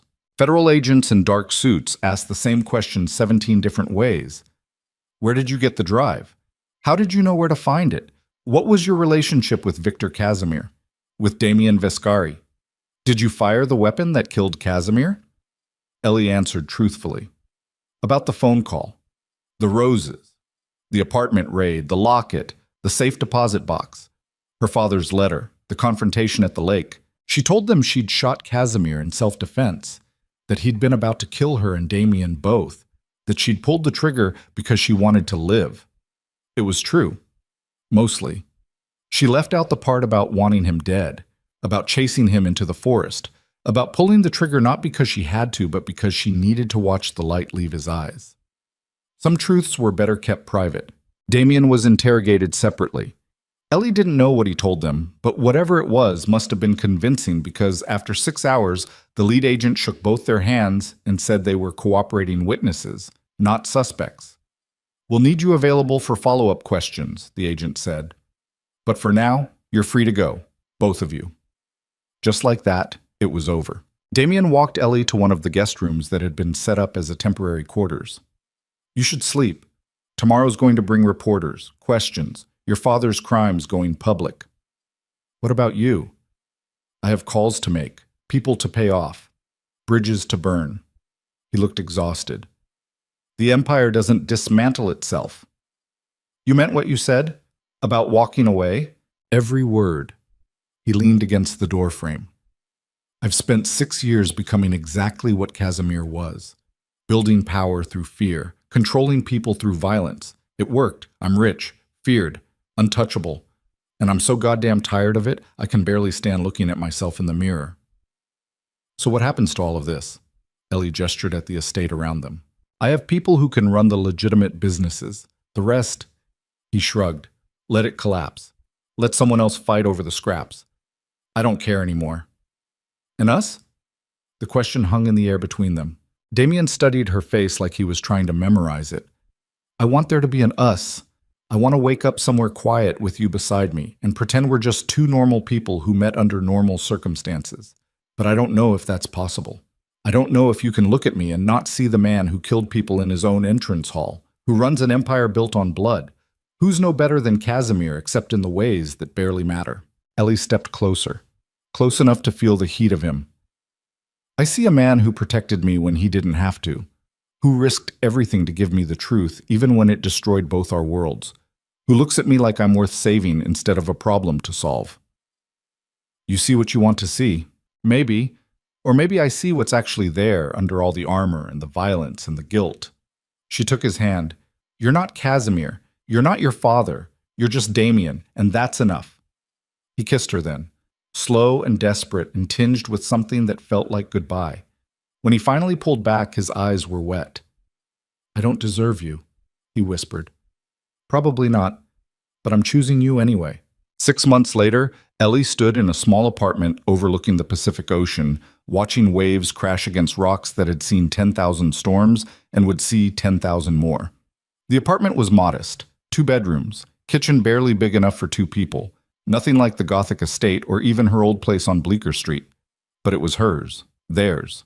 Behind her, Damien emerged from the bedroom wearing jeans and a faded t-shirt she'd bought him because his wardrobe had consisted entirely of suits. He looked different now, softer. The hard edges hadn't disappeared completely, but they'd dulled, like a blade left to rust in the rain. "Coffee's ready," he said. "Thanks." She turned to face him. "Sarah's article goes live today." "I know. You ready?" "No, but it's happening anyway." The article was everything Sarah had promised. A full investigation into Thomas Mercer and Victor Casimir's partnership, the crimes they'd committed, the empire they'd built, and at the center of it all, the story of Margaret Mercer, a woman who'd discovered her husband was a monster and paid for that knowledge with her life. The article painted Thomas Mercer as exactly what he was. Not a victim, not a hero, a man who'd chosen money over morality and murder over facing his own guilt. And it painted Ellie as the daughter who'd exposed him, who'd chosen truth over protecting her father's memory. The backlash had been immediate. Half the internet called her a hero. The other half called her a traitor. People she'd never met had opinions about her father, her mother, her choices. She'd deleted all her social media accounts within a week. "The foundation's official next month," Damien said, handing her coffee. "The lawyers finalized everything yesterday. The Margaret Mercer Foundation. Built with money from Damien's legitimate businesses, designed to help children who'd lost parents to violence, to give them resources and support, and someone who understood what it was like to have your world ripped apart. It wouldn't bring her mother back, wouldn't undo the 15 years of lies, but it would make sure other kids didn't fall through the cracks the way she almost had. Your mother would be proud," Damien said quietly. "I hope so." Ellie sipped her coffee, watched the ocean. "Do you ever regret it, walking away from everything?" "Every day." He moved beside her. "But I don't regret you. Don't regret choosing something real over something powerful. And I don't regret waking up in the morning without blood on my hands." "You miss it, though." "The power." "Sometimes. Old habits. Old instincts." He touched her face gently. "But then I look at you and remember that being feared isn't the same as being loved. And for the first time in my life, I'd rather be loved." Ellie leaned into his touch. "I love you." "I know, still don't understand why, but I'm not complaining. Because you're a good man pretending to be something worse, and I saw through the pretense. Or I'm a bad man pretending to be something better, and you're too optimistic to see it." "Maybe," she smiled. "But I'm keeping you anyway." They stood together watching the ocean while the sun climbed higher and the world kept turning, and somewhere far away, Victor Casimir's empire continued collapsing into dust. Arrests had been made, accounts frozen, corrupt officials exposed. The drive had done its work even if it hadn't contained everything they'd hoped. Ellie's father would be remembered as a monster. There was no changing that, no redemption arc for a man who'd murdered his wife and built an empire on blood money. But her mother would be remembered too, as a victim, as a hero, as someone who'd tried to do the right thing and paid the ultimate price. That had to be enough. It was all Ellie could give her now. "I'm going back to nursing," she said suddenly. "Not in the city. Somewhere smaller. Somewhere quiet. But I need to do something that matters. Something that helps people instead of destroying them." "I think that's good." Damien's arm came around her shoulders. "I've been thinking about teaching business ethics at a community college. Seems fitting. I spent 20 years doing everything wrong. Might as well spend the next 20 trying to teach people how to do it right." Ellie laughed. It came out easier now than it had 6 months ago. Business ethics, taught by a former mob boss. That's not ironic at all. "Life's funny that way." They fell silent, watching the waves, breathing salt air, existing in a moment that was theirs and theirs alone. "Do you think we'll ever feel normal?" Ellie asked. "Really normal? Not pretending?" "Probably not. We've seen too much, done too much, lost too much." Damien pulled her closer. "But maybe that's okay. Maybe normal is overrated. Maybe all that matters is finding someone who understands your particular brand of broken and loves you anyway. Is that what we are? Broken? We're survivors. which is just another word for people who got broken but refused to stay that way. Ellie rested her head on his shoulder. I answered a wrong number, and it destroyed my entire life. It did, but it also gave me you, and the truth, and a reason to keep fighting when everything inside me wanted to give up. So was it worth it? All the pain and blood and trauma? She thought about her mother, about the years stolen by lies, about standing on a dock with a gun in her hand and ending a monster's life. Ask me in another 20 years, she said finally, when the nightmares stop, when I can think about my father without wanting to scream, when the foundation's helped enough kids that I can believe something good came from all the bad. Fair enough. They stayed there until the sun reached its zenith and hunger drove them inside. They made lunch together in the tiny kitchen, bumping into each other and laughing when Damien burned the eggs because he was still learning how to cook. They ate on the small balcony overlooking the ocean and talked about mundane things, groceries, bills, whether to get a cat, normal things, human things, the kind of things that had no place in the world they'd left behind. And for the first time since answering that wrong number on a rain-soaked Thursday night, Ellie felt something close to peace. Not happiness. Not yet. Maybe not ever. But peace. The knowledge that she'd done the right thing even when it cost her everything. That her mother's death wouldn't be forgotten. That monsters like Casimir and her father would be remembered for what they truly were. And that despite everything, despite all the blood and lies and trauma, she'd found someone who understood. Someone who looked at her scars and saw beauty instead of damage. Someone who'd answered when she'd called for help, even though he'd been drowning himself. Two broken people building something whole from shattered pieces. It wasn't the life she'd imagined at 16, wasn't the life her mother had wanted for her, but it was hers, earned through fire and blood and choices that would haunt her for the rest of her days. And that would have to be enough. Because in the end, survival wasn't about happiness. It was about waking up each morning and choosing to keep breathing even when the weight of yesterday made that choice feel impossible. Ellie had survived. Her mother's memory had survived. And somewhere in the foundation they would build and the lives they would save and the quiet moments watching the ocean, maybe her mother's death would mean something. Maybe the wrong number that destroyed everything would become the right number after all. Not because it brought happiness, but because it brought truth. And truth, no matter how ugly, was always worth the cost. Always.